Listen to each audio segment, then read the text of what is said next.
கர்த்தருடைய ஆவியானவர் நாளிலே நம்மோடு கூட பேசி நம்முடைய வாழ்க்கையில ஒரு புதிய ஒரு அத்தியாயத்துக்கு நேராய் கொண்டு போவாரா. ස්වාමීන් වහන්සේගේ ආත්මයන්න් වහන්සේ අප සමග කතා කරලා උන්වහන්සේ ඇවිල්ලා අපි අලුත් මඟ පෙන්වීමකින් ගෙනියන්න ඕනේ. காலம் சமீபமாய் இருக்கிறது. කාලය ඇවිල්ලා ඉතා කෙටියෙන් තිබෙනවා.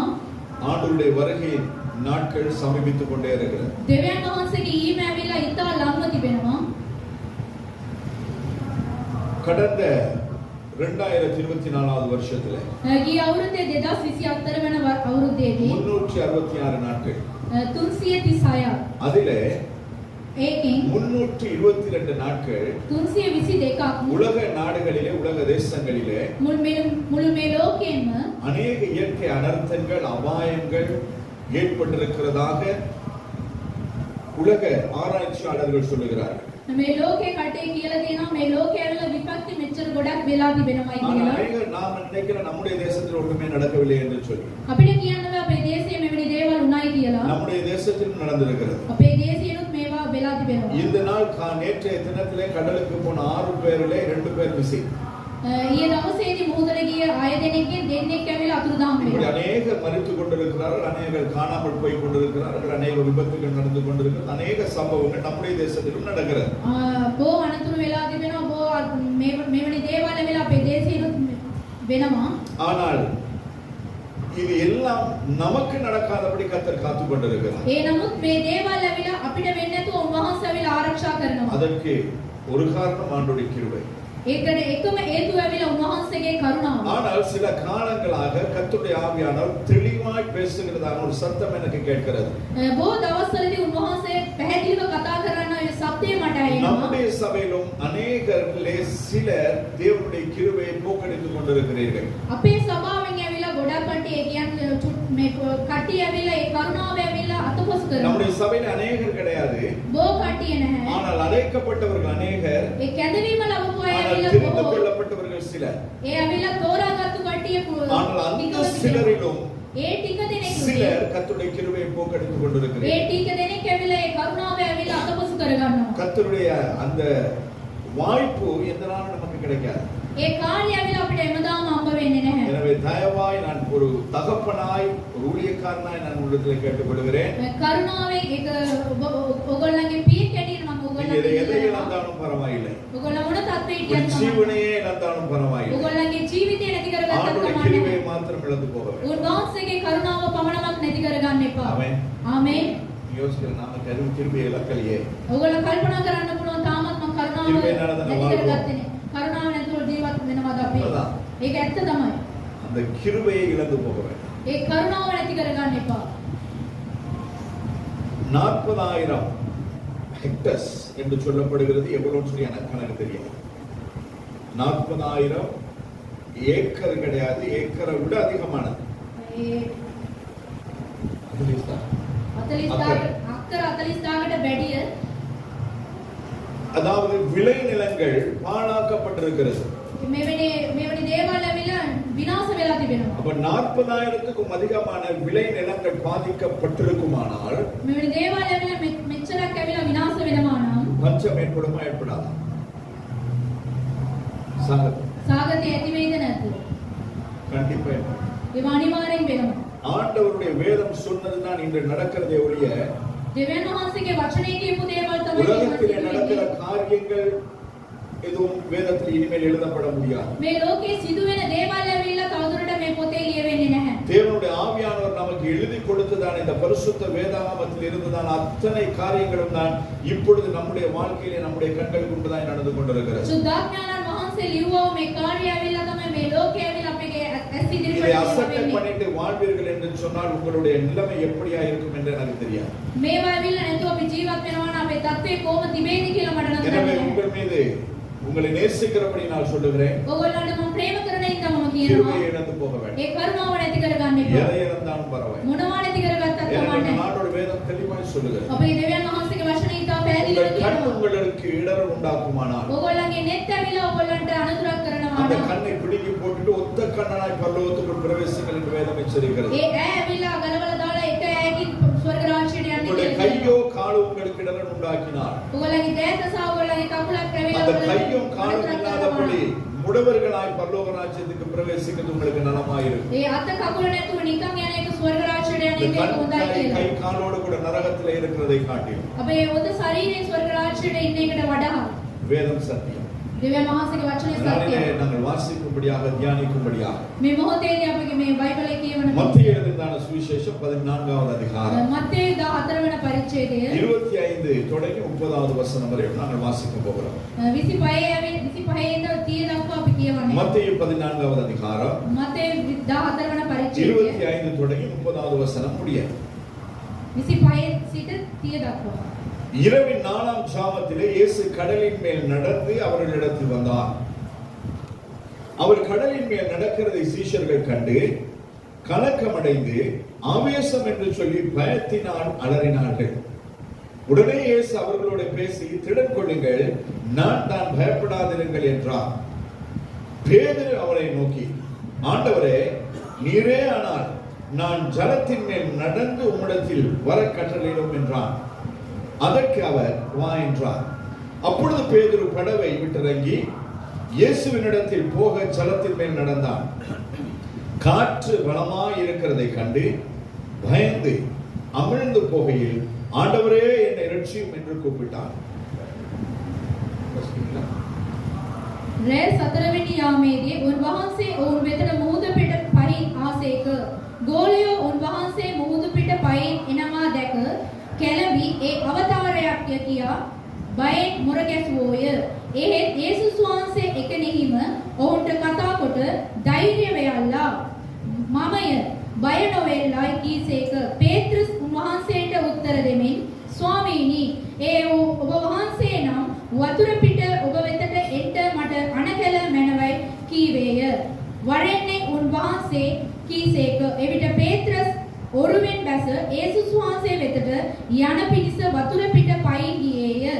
නමුත් ඔහු හුලඟ දැක බය වී ගිලෙන්න පටන් ගත්තේය. இந்த பகுதி நீங்கள் எல்லாரும் வாசித்திருப்பீர்கள். මේ කොටස ඇවිල්ලා ඔයගොල්ලෝ සියලු දෙනා කියවලා ඇති. செய்தி கேட்டிருப்பீர்கள். දේශනා අහලා ඇති. நானும் எத்தனையோ முறை வாசித்திருக்கிறேன். මමත් බොහෝ වතාවක් මේවා කියවලා තිබෙනවා. செய்திகளை கேட்டிருக்கிறேன். මම ඇවිල්ලා දේශනාවක් මමත් අහලා තිබෙනවා. ஆனால் கர்த்தர் இந்த நாளிலே நம்மோடு கூட இதன் மூலமாய் இடைப்படுவாராக. අද දවසේදී ස්වාමීන් වහන්සේ ඇවිල්ලා අපට කතා කරනවා. இரவின் 4ஆம் ஜாமம் என்று சொல்லுகிறது. රෑ 4 වෙනි යාමේ කියන්නේ அதிகாலை 3 மணி தொடங்கி 6 மணி வரைக்கும் உள்ளதான அந்த நேரம். අලුයම 3 සිට 6 දක්වා. வேதத்திலே யூதர்களுக்கு 4 விதமான அந்த நேரங்கள் உண்டு, காலங்கள் உண்டு. யூதவරුන්ට මේ බයිබලයේ ඇවිල්ලා අතර මේ කාලයක් තිබෙනවා. நமக்கு மாதிரி அவர்களுக்கு 6 மணிக்கு டைம் ஆரம்பிக்காது. ඒගොල්ලන්ට ඇවිල්ලා 6ට පටන් ගන්නෙ නැහැ. அவர்களுக்கு ஒரு நாள் ஆரம்பிக்கிறது காலை 6 மணிக்கு. ඒගොල්ලන්ට දවස පටන් ගන්නෙ උදෑසන 6ට. முடிகிறது சாயந்தரம் 6 மணிக்கு. ඒක ඉවර වෙන්නේ අවසානයේට. இதுதான் யூதருடைய காலம். මේක තමයි යුදෙවරුන්ගේ நமக்கு කාලය. ஒரு மாசத்துல 30 நாள் இருக்கிறது. අපිට වෙලා මාසයේ දවස් 30ක් ஒரு තිබෙනවා. மாதத்துல 31 நாள் இருக்கிறது. අනිත් මාසයේ දවස් 31ක් තිබෙනවා. 4 வருஷத்துக்கு ஒருக்கா 29 நாட்கள் வரும். අවුරුදු 4කට කලින් 29 28. 20 மத்த 3 வருஷங்களும் 29 நாட்கள் வரும். ඊළඟට ඇවිල්ලා දවස් අවුරුදු 3ම ඇවිල්ලා ஆனால் 29 யூதருடைய கலண்டரிலே ஒவ்வொரு மாதமும் 30 நாட்கள் தான். යුදෙවරුන්ගේ ඇවිල්ලා ඒ කැලෙන්ඩරේ ඇවිල්ලා ඔක්කොම දවස් அப்ப 30. யூதருடைய அளவு திட்டங்களும் நம்முடைய அளவு திட்டங்களும் வித்தியாசம். ඒගොල්ලන්ගේ මනින එක අපේ මනින එක ඒකට இந்த වෙනස්. அதிகாலை 4ஆம் ஜாமம் என்று சொல்லுகிறது. මේ රෑ යාම කියන්නේ அதிகாலை 3 மணி தொடங்கி 6 மணி வரைக்கும் உள்ளதான அந்த நேரம். උදෑසන 3 සිට 6 දක්වා ඒ කාලය. அப்ப இயேசு கிறிஸ்து இந்த நேரத்திலே கடல் மீது நடந்து வர காரணம் என்ன என்று சொல்லி பார்ப்பீர்களானால், යේසුස් වහන්සේ මූද පිට පයින් එන එක කාරණේ කුමක්ද? அவர் அதற்கு முன்பதான பகுதிகளை வாசித்து பாருங்க. ඒකට කලින් අපි කියවලා அவர் බලනකොට காலை முழுவதும் ஆண்டவர் ஊழியம் செய்கிறார். උදෑසන මුළුල්ලේම වහන්සේ සේවය කරනවා. சாயந்தரத்திலே ஜனங்களை அனுப்பிவிட்ட பின்பதாக ඒ සවස් කාලයේදී සෙනග ඇවිල්ලා அவர் යා மலைக்கு போய் பிதாவாகிய தேவனோடு கூட அவர் பேசுகிறார். ඒ ඇවිල්ලා තනියම ගිහිල්ලා පියාණන් වහන්සේ සමග කතා කරනවා. அதாவது அவர் தேவனோடு கூட ஜெபிக்கிறார். දෙවියන් වහන්සේ සමග යාඥා කරනවා. இன்னைக்கு காலையில பேசின பேர் ஜெபம். උදෑසන නැගිටලා කී දෙනෙක් යාඥා කරාද? வரதான் கேக்குறேன். ඕගොල්ලන්ගෙන් තමයි අහන්නේ. காலையில எழுப்பி எத்தனை பேர் ஜெபம் பண்ணி? උදෑසන නැගිටලා කී දෙනෙක් යාඥා කරාද? அம்மா மட்டும் ஜெபம் பண்ணியிருக்காங்க, சிஸ்டர் ஜோய் ஜெபம் பண்ணியிருக்காங்க. மற்றவங்க சிஸ்டர் மலர் ஜெபம் பண்ணியிருக்காங்க. வேற யாரு? மற்றவங்க எல்லாம் අනිත් කට්ටිය சர்ச்சுக்கு போறோம் தானே, அங்க ஜெபம் பண்ணிக்கோங்க. චර්ච් එකට යනවනේ ඒ යාඥා කරගෙන. வர்ற வழியிலே உங்க ஜீவன் போயிருந்தா என்ன பண்ணிருக்கீங்க? එන වෙලාවේදී ආවිලා ඔයගොල්ලන්ගේ ජීවිතේ නැති වුණා නම් இந்த மாதிரி சாபமான வார்த்தையை கேட்கவா சபைக்கு வரணும்னு මේ நினைக்கிறீங்களா? සාපලත් මේ වචනේ අහන්න තමයි අපි සභාවට ඇවිල්ලා ஒரு ඉන්නේ. நாளை கர்த்தர் நமக்கு கிருபையாய் கொடுக்கும். ඒක දවස් දෙවියන් වහන්සේ කරුණාවෙන් දීලා තිබෙනවා. குடும்பத்தை வாழ வைக்கும்படியாய் கடலுக்கு போன 6 பேர்ல 2 பேரை காணல. ඒ පවුල ඇවිල්ලා මේ ගොඩනගන්න ඕනේ කියලා අය දෙනෙක් කියා ඒකෙන් දෙන්නෙක් ஆனால் නැහැ. கர்த்தர் என்னையும் உங்களை இந்த நாளை காணும்படியாய் ஜீவனோடு கூட இருக்கிறார். අද දවස් ඇවිල්ලා දකින්න පිණිස උන්වහන්සේ ඇවිල්ලා කරුණාව දීලා අපිව නැකිට பெனியன் බලනවා. என்று சொல்லப்படுகிறதான தேவ மனுஷன் குட் மார்னிங் ஹோலி ஸ்பிரிட் ஒரு புத்தகம் எழுதியிருக்கிறார். ඒ මනුෂ්‍යයා ඇවිල්ලා good morning மனுஷனவே பெனியன், බෙනීම් කියන මනුෂ්‍යයා ඇවිල්ලා மனுஷனவே தேவதாசன். දෙවියන් වහන්සේගේ දාසයා ඇවිල්ලා good morning කියන පොතක් ලියලා තිබෙනවා. குட் மார்னிங் நிவேஷோ, good morning holy spirit. good morning holy spirit කියලා පොතක් பரிசுத்த ලියලා තිබෙනවා. ஆவியானவருக்கு காலை வந்தனங்கள். සුද්ධාත්මයන් වහන්සේට උදෑසන සුබ උදෑසනක් වේවා. யாராவது சொல்றோமா? කවුරු හරි අපි කියනවාද?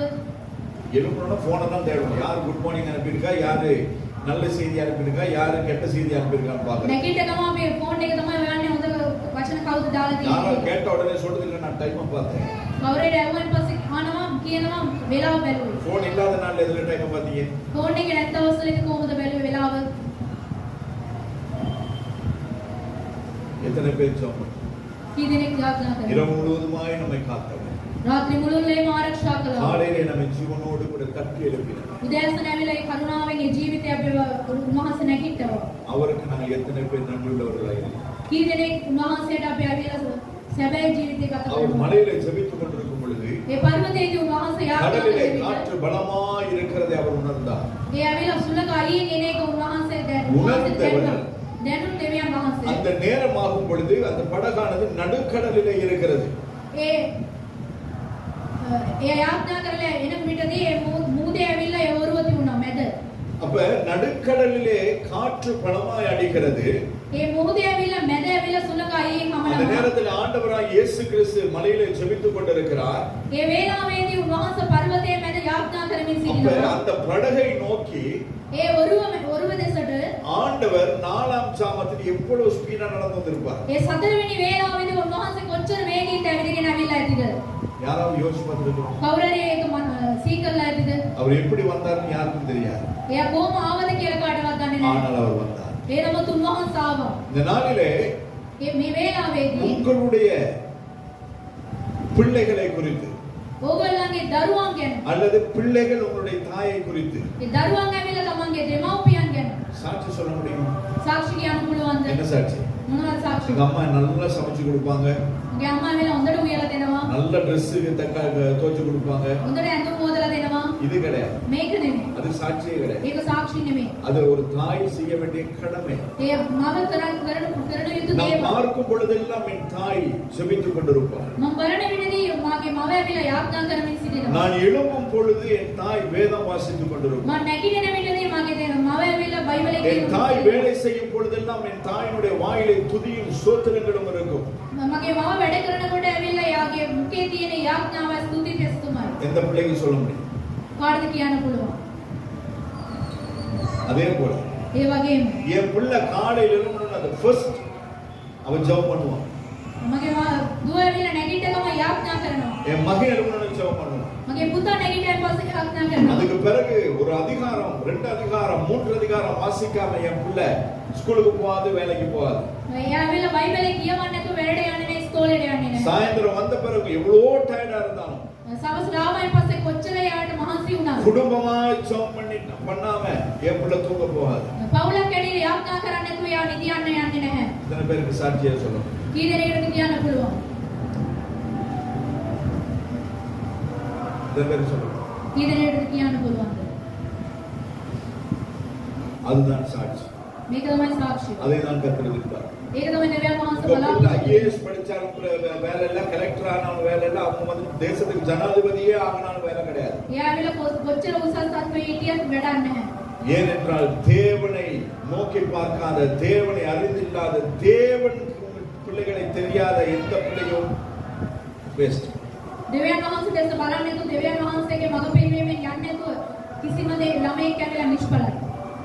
எத்தனை பேருக்கு ஜனாதிபதி தெரியும்? කීදෙනෙක්ද ජනාධිපති දන්නවද? அதுவும் தெரியாதோ? இலங்கை தேசத்தின் ஜனாதிபதி அனுரகுமார திசாநாயக මේ ලංකා දේශයේ ජනාධිපති மாலிமாவை எத்தனை பேருக்கு தெரியும்? මාලිමාව කාටද දන්නේ? உங்களுக்கு தெரியும்? அவருக்கு தெரியும்? உங்களை යාට දන්නවද අපිව? நாங்கள் பார்க்கிறோம். අපි බලනවා. அவர் எங்க போனாலும் சர்வசாதாரணமாய் போகிறார். එයා කොහේ ගියත් නිකන් යන්නේ එයා. எங்க போனாலும் அவர் அப்படிதான். කොහේ ගියත් එයාගේ தත්ත්වය. ஆனால் அதையும் தாண்டி அவருடைய பர்சனல் தனிப்பட்ட வாழ்க்கை என்று ஒன்று உண்டு. ඒකත් වඩා එයාගේ පෞද්ගලික ජීවිතයක් තිබෙනවා. அது எத்தனை பேருக்கு தெரியும்? ඒක කාටද දන්නේ? அவர் இத்தனை மணி தான் படுப்பார். එයා මේ වෙලාවට තමයි නිදිය ගන්නේ. அவர் இதுதான் சாப்பிடுவார். මේවා තමයි කන්නේ. அவர் இதுதான் குடிப்பார். මේවා තමයි බොන්නේ. அவர் விரும்புகிற கலர் இதுதான். එයා ආසම කැමැතිම පාට මේක තමයි. எத்தனை பேருக்கு தெரியும்? කීදෙනෙක්ද දන්නේ? දන්නේ නැහැ. அதே போல ඒ වගේම எத்தனை பேருக்கு ஆண்டவர் தெரியும்? කීදෙනෙකුට දෙවියන් වහන්සේව දන්නේ? சரி, ஆண்டவர் தெரியுமா தெரியாது? தெரியும். எல்லாருக்கும் தெரியும். හැමෝටම දන්නවා.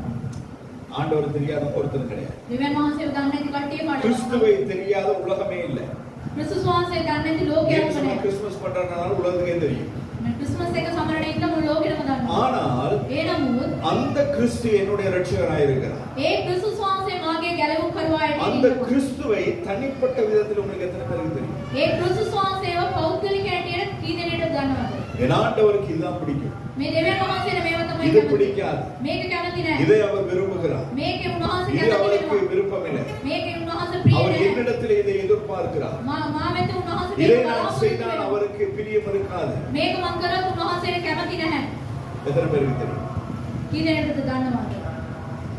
எல்லாருக்கும் தெரியும். ஆண்டவர் எல்லாரும். ஆனால் ඒ නමුත් அவரோடு கூட உறவு உங்களுக்கு எப்படி இருக்கிறது? එයා සමග නෑකම කොහොමද තිබෙන්නේ? ஆண்டவர் தன்னுடைய சீஷர்கள் படகிலே போகிறதையும் அவர்கள் நடுக்கடலிலே அவசரப்படுகிறதையும் அவர் அறிந்து அந்த கடலின் மீது அவர் நடந்து வருகிறார். ඒ ගෝලයා මොහොතේ ඔරුවේ ඉන්නකොට දෙවියන් වහන්සේ ඇවිල්ලා ස්ථානයට යනවා. அவர் நடந்து வரும் பொழுது එයා පයින් එන அதை විටදී பார்த்த சீஷர்கள் என்ன சொல்லுகிறார்கள்? ඒක බලපු ඒ ගෝලයා මොනවද කියන්නේ? என்ன சொல்றாங்க? මොනවද කියන්නේ? என்ன சொல்றாங்க? தெளிவா ரெண்டு மூணு பாஷையில வாசிச்சிருக்கோம். පැහැදිලිව භාෂාවල් දෙකේම தமிழ்ல කියවලා நான் வாசி, சிங்களத்துல சகோதரி வாச்சா. භාෂාවල් දෙකේම කියවලා තිබෙනවා. 26வது வசனத்துல என்ன சொல்றாங்க? 26 වෙනි පදයෙන් මොනවද කියන්නේ? ஆவேசம். අවතාරයක් එනවා. ஆவேசம்னா யாரு? අවතාරය කියන්නේ මොකද්ද? ஆவி. யோ பிசாசு வருது. යක්ෂයෙක් එනවා. யார் சொல்றது? කවුද කියන්නේ? சீஷர்கள் சொல்றது. ගෝලයන් කියනවා. ஆனா அதுக்கு முன்பதாக ඒකට කලින් 10வது அதிகாரம் 1வது வசனத்திலே பார்ப்பீர்களானால் 10 අපි එක ඇවිල්ලා அந்த බලමු. 12 சீஷர்களை ஆண்டவர் அழைத்து அவர்கள் பிசாசுகளை துரத்தவும் நோய்களை சுகமாக்கவும் அதிகாரம் கொடுக்கிறார். ඒ ගෝලයන්ට උන්වහන්සේ කියනවා යක්ෂයන් තුරන් කරන්නටයි ලෙඩ රෝගය සුව කරන්නටයි ඒගොල්ලන්ට බලය දෙනවා. அப்ப இந்த அதிகாரத்தை பெற்ற சீஷர்கள் ஒரு ஆவியை கண்டார். මේ බලය ගත්තා වූ මේ ගෝලයන් මේ ආත්මය දැක්කයින් පස්සේ என்ன செய்திருக்கணும்? මොනවද කරන්න ඕනේ? என்ன சொல்லிருக்கணும்? මොනවද කියන්න ඕනේ? அது துரத்தி இருக்கணும். ඒක එලවලා දාන්න ඕනේ. இல்லனா ஆவியை வர சொல்லி பார்த்திருக்கணும். ඒ නැත්තම් ඒ අවතාරය එනකම් ஆனா බලාගෙන இவர்கள் என்ன ඉන්නවා. செய்கிறார்கள்? මේගොල්ලෝ මොනවද வசனம் කරන්නේ? சொல்லுகிறது ඒ වචනේ කියනවා சீஷர்கள் கண்டு ගෝලයන් ඒක දැකලා கலக்கமடைந்து ඒ බය වෙනවා. ஆவேசம் என்று சொல்லி අවතාරයක් කියලා பயத்தினால் அலறுகிறார்கள். ඒ බයෙන් ඇවිල්ලා ඒගොල්ලෝ මොරගස්සනවා. ஒரு ஆள் இருந்து அலறினா பரவாயில்ல. එක්කෙනෙක් ඉඳලා බය වුණා නම් இங்க කමන්නේ. மொத்தமா 12 பேர் இருக்கிறாங்க. ඒ ගෝලයන් 12 දෙනාම ඉන්නවා. ஒரு ஆள் 2 பேர் கிடையாது. එක්කෙනෙක් දෙන්නෙක් නෙමෙයි. 12 பேர். 12 දෙනාම ඉන්නවා. 12 பேரும் அலறிறாங்கன்னா பாருங்க எப்படி. මේ 12 දෙනාම බය වෙලා තිබෙනවා නම් බලන්නකෝ. இன்னைக்கு நாம அப்படிதான். අපිත් ඒ වගේ තමයි. தேவனை வருஷங்களாய் ஆராதிக்கிறோம். දෙවියන් වහන්සේ අවුරුදු ගාන නමස්කාර தேவன் කරනවා. நம்மை அபிஷேகித்திருக்கிறார். දෙවියන් වහන්සේ අපිට ආලේප කරලා தேவன் තිබෙනවා. நமக்கு கிருபை வரங்களை கொடுத்திருக்கிறார். දෙවියන් වහන්සේ උන්වහන්සේගේ කරුණාව என்ன බලය நாம் දීලා என்ன செய்து තිබෙනවා. கொண்டிருக்கிறோம்? අපි මොනවද කරමින් සිටින්නේ? நம்மை அண்டி இருக்கிறதானே අපි ළඟ තිබෙන්නා වූ அல்லது நம்மை அலக்களிக்கிறதானே අපිට ඇවිල්ලා அலக்களிக்கிறது சொல்றது அபித்தேக புறபந்தின அந்த ஆவிகளை துரத்துகிறதுக்கு ඒ ආත්මය ඇවිල්ලා එලවන්න அல்லது அந்த ஆவிகளில் இருந்து விடுதலையாகிறதுக்கு ඒ ආත්මය ඇවිල්ලා නිදහස් වෙන්න நாங்க இங்க இருந்து இன்னொரு சர்ச்சுக்கு போயிட்டு இருக்கோம். මේ ඉඳලා තව චර්ච් එකට යනවා. எங்க சர்ச்சுக்கு போறோம்? කොයි church එකටද යන්නේ? அந்த பாஸ்டர்ட்ட போனா பேய் சொல்லுவார். ඒ පාස්ටර් ගාවට ගියාන් පස්සේ යක්ෂයා එළවනවා. இந்த பாஸ்டர்ட்ட போனா தீர்க்க தரிசனம் சொல்லுவார். මේ පාස්ටර් ගාවට ගියාන් පස්සේ දීර්ඝ අනාගත වාක්‍ය இந்த කියනවා. பாஸ்டர்ட்ட போனா எனக்கு ஒரு பொண்ணு பாப்பாரு, மாப்பிள்ளை பாப்பாரு. මේ පාස්ටර් ගාවට ගියාන් පස්සේ හොඳ මනමාලෙක් ஏன்னா මනමාලෙක්. பாஸ்டர் மாதிரி இன்னைக்கு மாமா வேலை பண்ணிட்டு இருக்காப்ல. පාස්ටර්ලා ඇවිල්ලා දැන් ඇවිල්ලා ஆமாடா. කපු වැඩ කරනවා. அப்ப நாம தான் ஒவ்வொருத்தரை செலக்ட் பண்ணி வச்சிருக்கிறோம். අපි ඔක්කොම මේකට ඇවිල්ලා එක්කෙනෙක් ඇවිල්ලා ஆனால் බලන්න. கர்த்தர் அந்த அதிகாரத்தை நமக்கு கொடுத்திருக்கிறார். දෙවියන් වහන්සේ බලය ඇවිල්ලා අපිට දීලා තිබෙනවා. இயேசுவை விசுவாசிக்கிறவனாலே යේසුස් වහන්සේ විශ්වාස කරන්නන්. நடக்கும் அடையாளங்களாக. ඒක සිදු වෙන්නා වූ அதுக்கு දේවල්. பாஸ்டர் தேடி போக வேண்டிய அவசியமே கிடையாது. පාස්ටර් කෙනෙක්ව හොයාගෙන යන්න ඕනේ நீங்க නැහැ. இங்கதான் வந்து என்கிட்ட பேய் துரத்தணும்னு அவசியமே கிடையாது. මගේ ගාවට ඇවිල්ලා යක්ෂයන් එළවෙන එක ඒක නෙමෙයි. தேவநாம மகிமைப்படும்படியாக சொல்லுகிறேன். දෙවියන් වහන්සේගේ නාමය මහිමට පත් වෙන இதுவரைக்கும் විදිහට நான் කියන්න. யாரையும் தட்டி உள்ள தட்டினது கிடையாது. මේ වෙනතුරු කවවත් මම තල්ලු කරලා නැහැ. சபை விழப்பண்ணுகிற இடம் கிடையாது, விழுந்தவனை தூக்கி நிறுத்துகிற இடம் தான் சபை. සභාව ඇවිල්ලා වට්ටවන ස්ථානයේ නෙමෙයි වැටුණාව එක්කෙනාව උසස් කරන இங்க வந்து ස්ථානය. ஜெபம் பண்ணி ஒரு ஆள் விழுந்தான்னா அவனுக்கு விடுதலை. මේ ස්ථානයට ඇවිල්ලා යාඥා කරලා වැටුණා නම් එයාට அது இந்த பாஸ்டர் விழ வரை இங்க இருந்து அங்க வரையும் தள்ளிட்டே போகல. එයා වැටෙනකම් මේකල එතනට වෙනකම් තල්ලු அப்படியே කරනවා. விழன்னு சொன்னா ஒரு கையை தலையில ஒரு கையில இடுப்புனை வச்சு மடிச்சாலும் உள்ள வச்சிருது. නැත්තම් ඔළුවේ එක අතයි නැත්තම් මේ අයින එක පැත්තක් விழுந்து තියලා போகாத பேய்கள் எத்தனையோ இருக்குதே. වැටිලා යන්නේ නැති යක්ෂයා ගොඩාක් ඉන්නවා. இருக்குதா இல்லையா? ඉන්නවද නැද්ද? கோபம் வருதா உங்களுக்கு? අපිට කේන්ති එනවාද? அது ஒரு ஆள். ඒක ආත්මය. எரிச்சல் வருதா? ඒක කේන්ති එන කෝපය அது ஒரு එනවාද? ஆள். ඒකත් அப்ப இந்த ආත්මය. ஆவிகள் எவ்வளவுதான் ஆராதிச்சாலும் போகலன்னு சொன்னா நீ விழுந்தா மட்டும் போயிருமா? මේ ආත්මය ඇවිල්ලා කොච්චර නමස්කාර කළත් ඒක ගියේ නැත්තම් වැටුණායින් පස්සේ நாங்கள் යන්නේ. தேவனை ஆராதிக்கும் பொழுது நமக்கு இருக்க வேண்டிய சுபாவங்கள் குணாதிசயங்களை வேதத்தில் நாங்கள் பார்க்கிறோம். දෙවියන් වහන්සේව නමස්කාර කරනකොට අපිට තිබෙනා ඔය ගුණාංගයේ වෙනස්කම தூக்கம் ஒரு ஆவி. නිදිමත කම ඇවිල්ලා ඒක ආත්මය. அதளவுக்கு அதிகமாய் சாப்பிடுகிறது ஒரு ஆவி. ඕනාවට ගොඩක් කණ එකත් ඒක ඇවිල්ලා ඒක ආත්මය. இந்த ஆவி இருக்குதா இல்லையா? ඒක ආත්මය තිබෙනවද නැද්ද? போகட்டும்.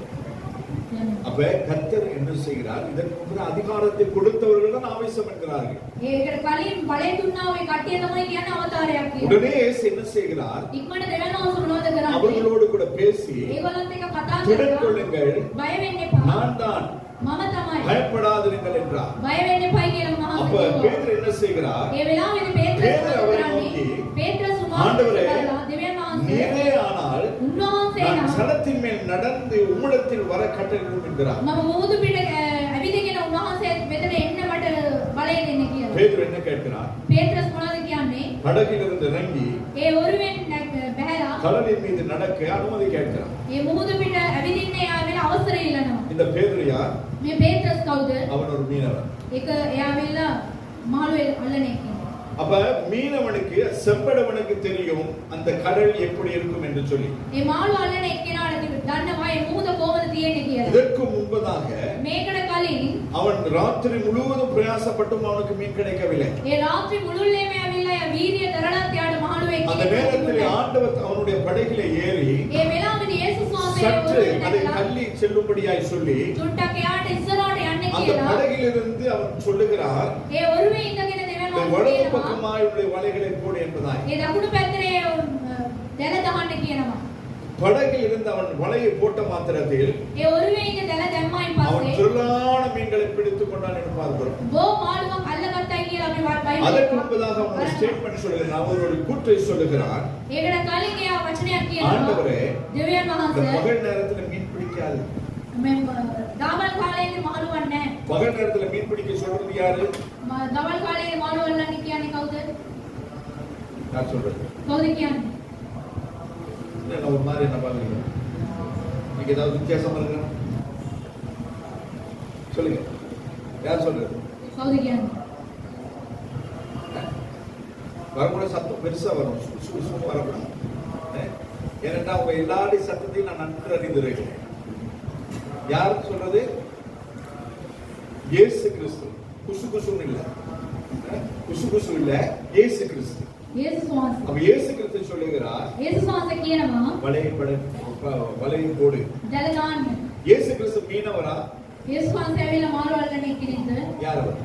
එයා කවුද? அவர் ஒரு தச்சர். එයා ඇවිල්ලා ඇඳුම් අහන්න. இயேசு கிறிஸ்து கவர்ந்து அந்த அவர் யாரு? அவர் ஒரு தச்சர். வடுவே. அப்ப தச்சனுக்கும் மீன் பிடிக்கிறவருக்கும் ரொம்ப வித்தியாசம். அப்ப மீன் பிடிக்கிறவருக்கு தச்சன் சொல்லுகிறார் வலையை போடு. அவன் என்ன சொல்லுகிறான்? ஆண்டவருடைய வார்த்தைக்கு கீழ்ப்படிந்து நான் செய்கிறேன். அந்த வார்த்தைக்கு கீழ்ப்படிந்து அவன் போட்ட பொழுது இயற்கைக்கு மாறாக அவன் மீன்களை திரளாய் பிடித்துக் கொண்டான் என்று அதே போல்தான் இன்று கர்த்தரை நோக்கி நாங்கள் பார்த்து நாங்கள் சொல்லுகிறோம். அநேக காரியங்களை தேவனிடத்தில் சொல்லிக் கொண்டிருக்கிறோம். அநேக காரியங்களை குறித்து நாங்கள் அலண்டு கொண்டிருக்கிறோம். அநேக காரியங்களை நினைத்து நாங்கள் புலம்பிக் கொண்டிருக்கிறோம். ராத்திரி வரையில நானும் அப்படிதான். அது என்னுடைய மனைவிக்கும் இரண்டாவது பிள்ளைக்கும் தெரியும். மூத்த பிள்ளை எது நடந்தாலும் அவர் கண்டுக்க மாட்டேன். அவருக்கு இங்கே வளர்த்தாலும் அவருக்கு இல்லாத மாதிரி தான் இருக்கும். அது ஒரு கிருபை. அப்ப ஒரு தகப்பனாய் ஒரு கணவனாய் நான் ரொம்ப டென்ஷனா இருந்தேன். ஆனா காலையில் எழுப்பணும் ஆண்டவர் சொன்னார். அந்த இந்த அதிகாரத்தை எடுத்து மறுபடியும் வாசினார். வாசித்த பொழுது கர்த்தர் ஒரு வசனத்தின் மூலமாக என்னோடு கூட மிகுதியானதை 12 கூடை நிரம்ப எடுத்தார்கள்.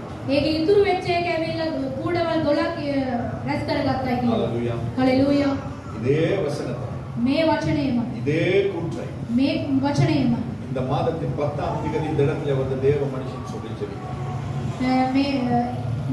මේ මාසේ ගාවෙන් දාවාවේ දේව දාසයා වෙල කියවලා යාඥා அப்ப நான் அதை பிடித்து கொண்டேன். ඒක මම අල්ලගත්තා. பிடித்து கொண்ட பிறகு என்னுடைய இதயத்திலே என்னுடைய மண்டையில இருந்த எல்லா பாரமும் அப்படியே ஒரு பக்கம் போயிடுச்சு. ඒක අල්ලගත්තාන් පස්සේ මම හදවත තුල තිබුණා ඔය සෑම දුකේ நம்மிடத்தில் 5 மீன் தான் இருக்கிறது. අපේ සතු වෙලා මාළු 5යි රොටි 5යි තිබෙන්නේ. இவ்வளவு தப்பா சொன்னா சரியா சொல்றீங்க. 5 அப்பங்களும் ரொட்டி 5යි 2 மீன் මාළු දෙන්න.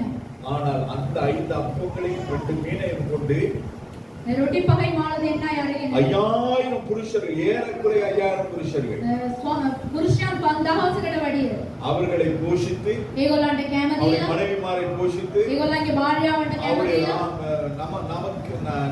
நமக்கு இருவர் நாளும் அதுக்கு இன்னும் 10,000 பேர் තවත් ඉන්නව 10000 දෙනෙක් அப்ப கிட்டத்தட்ட 20000 பேருக்கு ඒ ස්ථානයේ හිටියව 20000කට වැඩිය කැම දීලා மிகுதியாய் 12 கூடைகள் நிரம்ப எடுத்திருக்கிறார். ඉතුරු වුණා වූ කුඩවල 12ක් ඇවිල්ලා රැස් කරගත්තා. வந்த தேவன் தான் நம்முடையது. ඒ දෙවියන් වහන්සේව තමයි අපි නමස්කාර කරන්නේ. நம்ம தேவன் நம்மோடு கூட இருக்கும் பொழுது ඒ දෙවියන් වහන්සේ අප සමග සිටින எதை පොත குறித்து நாங்கள் கவலைப்பட வேண்டிய அவசியமே கிடையாது. මොනවා ගැන අපිට දුක් වෙන්න හොඳ නැහැ. ஒரு வாழ்க்கையில போராட்டங்கள் இருக்கலாம். ඔයගොල්ලන්ගේ අදවත තුල දුක් කරදර වේදනා තිබෙන්න පුළුවන්. நெருக்கங்கள் இருக்கலாம். පුරවැදින් තිබෙන්න පුළුවන්. உங்களுடைய வாழ்க்கையில நிரந்தரம் இல்லாத अनेक காரியங்கள் இருக்கலாம். ඒ කියන්නේ අනවශ්‍ය දේවල් අදවත තුල තිබෙන්න. இன்னும் ஒரு செய்தியை காலையிலே கேட்கும்படியாய் கர்த்தர் கிருபை பாராட்டி. තව දේශනාවක් අහන උන්වහන්සේ தேசனாව නෙවෙයි பணிவிடை. පණිවිඩයක් අහන උන්වහන්සේ. அதாவது மலேசியா தேசத்தில் இருக்கிறதானே என்னுடைய ஒரு சகோதரனுடைய ஊழியத்தில் இருக்கிற ஒரு உதவி ஊழியக்காரர். මලේසියා දේශයේ සිටින ඔය සහෝදරේ 27 வயது අවුරුදු 27යි. கேன்சர். එයාට ඇවිල්ලා කැන්සර්. 4வது ஸ்டேஜ். එයාට 4 වෙනි මේ වේගට ගිහිල්ලා තියෙනවා. எத்தனை வயசு?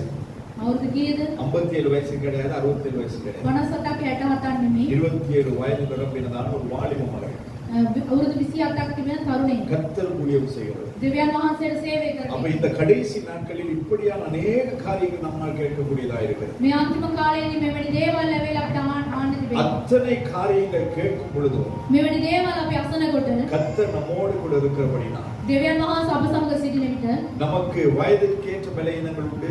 අපිට අවිලා මෙවැනි බැලහීනකම් அல்லது තිබෙනවා. நம் கவலையீனமாய் இருந்தது நிமித்தமாக ஏற்பட்ட பலவீனங்கள் உண்டு. මේ ගැන අපි හිතන්නේ නැතුව හිටපු හින්දා මෙවැනි இந்த බැලහීනකම් තිබෙනවා. பலவீனங்களை கர்த்தர் கொடுத்தால் அவருடைய பலன் நமக்கு பூரணமாய் விளங்கிக் கொண்டிருக்கிறது. මෙවැනි බැලහීනකම් අපිට තුල තිබුණත් උන්වහන්සේගේ බලය අප සතු තිබෙනවා. இதற்கு ஆமென் சொல்லுங்க. කී දෙනෙක් ආමෙන් කියනවද? வரையும் நாம் நிற்கிறதும் நிர்மூலமாகாமல் இருக்கிறதும் ஆண்டுடைய கிருபை. අපි නොවැඩිසේ සිටින්නේ උන්වහන්සේගේ කරුණාවෙන්. ஆனால் இந்த சூழ்நிலையில මේ තත්ත්වයේ பேதுரு என்ன சொல்லுகிறார்? පේත්‍රස් මොනවද කියන්නේ? ஆண்டவரே, இது நீரே ஆனால் දෙවියන් වහන්සේ ඔබ වහන්සේ නම් ஜலத்தின் மீது நடக்க எனக்கு அனுமதி கொடும். මූද පිට පයින් යන්න උන්වහන්සේ අවසර அப்ப දෙන්න. பேதுருக்கு நல்லா தெரியும், පේත්‍රස්ට හොඳටම දන්නවා. அவன் பிறந்த நாளிலிருந்து அவனோட செப்படவன். එයා ඇවිල්ලා ඉපදුන දවසේ ඉඳලා ඇවිල්ලා මේ මාළු අල්ලන්නේ ඉන්නේ. அப்ப தகப்பன் மீன் பிடித்திருந்திருப்பார், පියා ඇවිල්ලා මාළු අල්ලලා ඇති. இவரும் மீன் பிடித்திருக்கிறார். මෙයාත් මාළු අල්ලලා அவருடைய තිබෙනවා. பரம்பரையே மீனவ தொழில் தான் செய்திருக்க கூடும். ඒගොල්ලන්ගේ පරම්පරාවම මාළු அப்ப තුමාලා ඇති. அப்படிப்பட்டவனுக்கு தெரியும் தானே கடல் மீது நடக்க முடியுமா முடியாதா? ඒ මනුෂ්‍යයාට දන්නවනේ මූද පිට පයින් යන්න පුළුවන්ද බැරිද කියලා. ஒரு 3 வருஷம் ஒரு ஏரியாவுல வாழ்ந்தாலே நமக்கு ஏரியாவை பத்தி தெரியும். අවුරුදු 3ක ඒ ස්ථානයේ අපි ජීවත් වුණා නම් ඒ ස්ථානය ගැන හොඳටම அந்த දන්නවා. வீடு ඒ ගෙදර தலையே வைக்க கூடாது, ඒක මුලුවක් තියන්න හොඳ නැහැ. இந்த பக்கம் මේ පැත්ත திரும்பவே கூடாது, ඒක හැල්ලවත් බලන්න හොඳ නැහැ. இந்த பக்கம் මේ පැත්ත கண்டாலும் காணாத மாதிரி போயிடும். දැක්කත් නොදැක්ක ගානට යන්න ඕනේ. இவ்வளவு நாள்ல சொல்றோம், කොයි දවස්ද කියන්නේ? சிலர் போய் ஒரு கிழமையிலே கண்டுபிடிச்சிடுவாங்க. සතියෙම කියනවා. அந்த அளவுக்கு நாங்க கண்டுபிடிப்பாளர்கள். ඉච්චරටම අපි අවිලා ඒවා දැනගන්නවා. ஆனா பிறந்ததிலிருந்தே இந்த பேதுரு அவன் மீனவன். ඉපදුන දවස් ඉඳලා එයා මාළු අල්ලන කෙනෙක් පේත්‍රස්. அப்ப அவன் சொல்லு ஆண்டவரை நடக்குது விஷயம். එයා කියනවා මට මූදු පිට පයින් යන්න උදව් කරන්න. இன்றும் நம்முடைய வாழ்க்கையில நமக்கு ஒரு கம்ஃபர்ட் ஜோன் இருக்கிறது. அதாவது நமக்கென்று எந்த ஒரு பிரச்சனையும் இல்லாம வாழக்கூடியதான ஒரு வாழ்க்கை இருக்கிறது. අපිටම ප්‍රශ්නයක් නැතුව ජීවත් වෙන ඒ ජීවිතයක් අප තුළ තිබෙනවා. இருக்குதா? තියෙනවද? நான் எந்த மங்குத்துள்ளுக்கும் போறது கிடையாது. මම කාගේවත් ප්‍රශ්න වලට යන්නේ නැහැ. ஆடையில எழும்புனா, උදෑසන නැගිට්ටද? ட்ரெஸ் பண்ணுனா, அதனத்தது එනගත්තද? சமைச்சு வச்ச சாப்பாடு தூக்குனா, ඉවුවාවේ කෑම ටික ගත්තද? கிளம்பி போயிட்டே இருக்க வேண்டியது. එහෙම යනවා එයා. அதுக்கு பிறகு ராத்திரி வேலை முடிஞ்சாலும் 1 மணி நேரம் அங்கேயே தங்கிடுறது. වැඩ ඉවර වුණාන් පස්සේ පැයක් ඒ ස්ථානෙම என் ඉන්නවා. நேரத்தோட போனா பிரச்சனை கூட. ඉක්මනට ගියාන් පස්සේ ප්‍රශ්න වැඩි. அதனால எல்லாம் அடங்கின பிறகு வருவோம். ඔක්කොම ඉවර වුණාන් පස්සේ அப்படி එනවා. வருகிறவர்களும் உண்டு. එහෙම එන කට්ටියක් ඉන්නවා. இதை நாங்கள் பார்க்கிறோம். මේ වගේ දේවල් අපි බලනවා. இந்த சபை ஊழிய வாழ்க்கையில මේ සභා මේ සේවාව இந்த 18 வருஷங்கள் இந்த சபை, අවුරුදු 18ක් මේ සභාව. இது இல்லாம இன்னும் ஒரு சபையிலும் இருந்திருக்கிறோம். நான் 95வது வருஷத்திலே நூரெலியாவிலே சபை ஆரம்பித்தவன். 95 වෙනි අවුරුද්දේදී නුවරඑළිය ප්‍රදේශයේ ඇවිල්ලා අපි සේවාවන් කරලා அப்ப තිබෙනවා. கிட்டத்தட்ட ஊழியத்துல 30 வருஷம். අවුරුදු 30ක් ඇවිල්ලා මේ සේවාව තුල 30 வருஷம் ஊழியனா பாஸ்க்கு எத்தனை வயசு ஆகும்? අවුරුදු 30ක් සේවාව නම් පාස්ටර් වයස කීයක් ඇද්ද? டிசம்பர் மாசம் சொல்றேன். දෙසැම්බර් මාසෙදම කියන්නේ. அப்ப இவ்வளோ தெரிஞ்சோம் මෙච්චර මේවා දැනගෙනවත් நம்ம என்ன நினைக்கிறோம் சில நேரங்கள்ல අපි මොනවද හිතන්නේ? அநேக குடும்பங்களை பார்த்திருக்கிறோம், බොහෝ පවුල් ඇවිල්ලා අපි அநேக දැකලා பிரச்சனைகளை තිබෙනවා. பார்த்திருக்கிறோம், ගොඩක් ප්‍රශ්න අපි දැකලා அநேக තිබෙනවා. பிரச்சனைகளை தீர்த்திருக்கிறோம். ගොඩක් ප්‍රශ්න ඇවිල්ලා අපි தீர்க்க කරලා போன තිබෙනවා. பிரச்சனைகளுக்குள்ளே நாங்கள் சிக்கி துவண்டிருக்கிறோம். ඒකට නිම කරන්න ගිහිල්ලා අපි நிந்தைகள் அவமானங்களை நாங்கள் சகித்திருக்கிறோம், இன்னும் சகித்துக் கொண்டிருக்கிறோம். ඒ නින්දා අපාස ඇවිල්ලා අපි ඇවිල්ලා දොඩාගෙන තිබෙනවා. இதெல்லாம் நீங்க பாக்குறீங்களோ இல்லையே, நான் ஆண்டவர் பார்த்து கொண்டிருக்கிறார். මේවා ඕගොල්ලන් දකින්නවද නැද්ද කියලා දන්නේ නැහැ. නමුත් දෙවියන් எல்லாம் වහන්සේ சகித்த பின்பதாக මේ ඔක්කොම දරාගන්නයි ஆண்டவருடைய පස්සේ வருகையில் ஆண்டவர் நம்மை பார்த்து சொல்லுகிற ஒரு வார்த்தைக்காக நாங்கள் காத்துக் கொண்டிருக்கிறோம். උන්වහන්සේගේ ඊමේදී උන්වහන්සේ අපදෙස බලලා කියනවා වචනයට බලා සිටිනවා. உண்மையும் புத்தகமும் உள்ள ஊழியக்காரர் ඒ සැබෑ වූ ඒ සේවකයා என்னுடைய பிதாவினுடைய சந்தோஷத்தில் இருக்கிற வயசு. මාගේ පියාණන් වහන්සේගේ සතුට නුඹත් ஒரே ஒரு வார்த்தைக்காக தான் இவ்வளவு பாடுகிறோம். එක වචනයට තමයි මෙච්චර වීරිය දරන්නේ. ஹalleluya. හalleluya. அப்ப இந்த இத்தனை அனுபவங்கள் இருந்த பேதுரு මෙච්චර ඇවිල්ලා අධ්‍යක්ෂක அதே තිමෝථෙගේ நேரத்தில் පේත්‍රස් யோபு 9வது அதிகாரம் 8வது வசனத்திலே நாங்கள் வாசிக்கிறோம். யோப் 9:8 අපි බලනවා. யோபு 9:8 நாங்கள் வாசிக்கிறோம். யோப் 9:8 අපි බලනවා. அவர் ஒருவரே வானங்களை விரித்து උන්වහන්සේ එක්කෙනයි ඇවිල්ලා අහස විවර කර சமுத்திரத்தின் அலைகளின் மேல் நடக்கிறவர். මේ මුහුදු පිට පයින් යනා වූ දෙවියන් වහන්සේ. எதற்கு மேல் நடக்கிறவர்? කොයි පිටද? சமுத்திர அலைகளின் மேல் நடக்கிறவர் அவர் மாத்திரம்தான். ඒ මුහුදු තිබිනා ඔය රැළ මැද පයින් යනා උන්වහන්සේ ආනාலும். පමණයි. ඒ නමුත් ஆண்டவரிடத்துல கேட்ட மாத்திரத்தில் උන්වහන්සේගෙන් ඉල්ලුවයින් පස්සේ ஆண்டவர் அந்த வார்த்தைகளையும் மறந்து උන්වහන්සේ වචනය අමතක அந்த කරලා வார்த்தைகளையும் அவர் புறம்பே போட்டு ඒ වචනය ඇවිල්ලා ආකට දාලා அவரிடத்துல கேட்ட பேதுருவுக்காய் ඒ ආගේ අයවෝ ඒ පේත්‍රස් அவர் சொல்லுகிறார், வா. එයා කියනවා එන්න කියලා.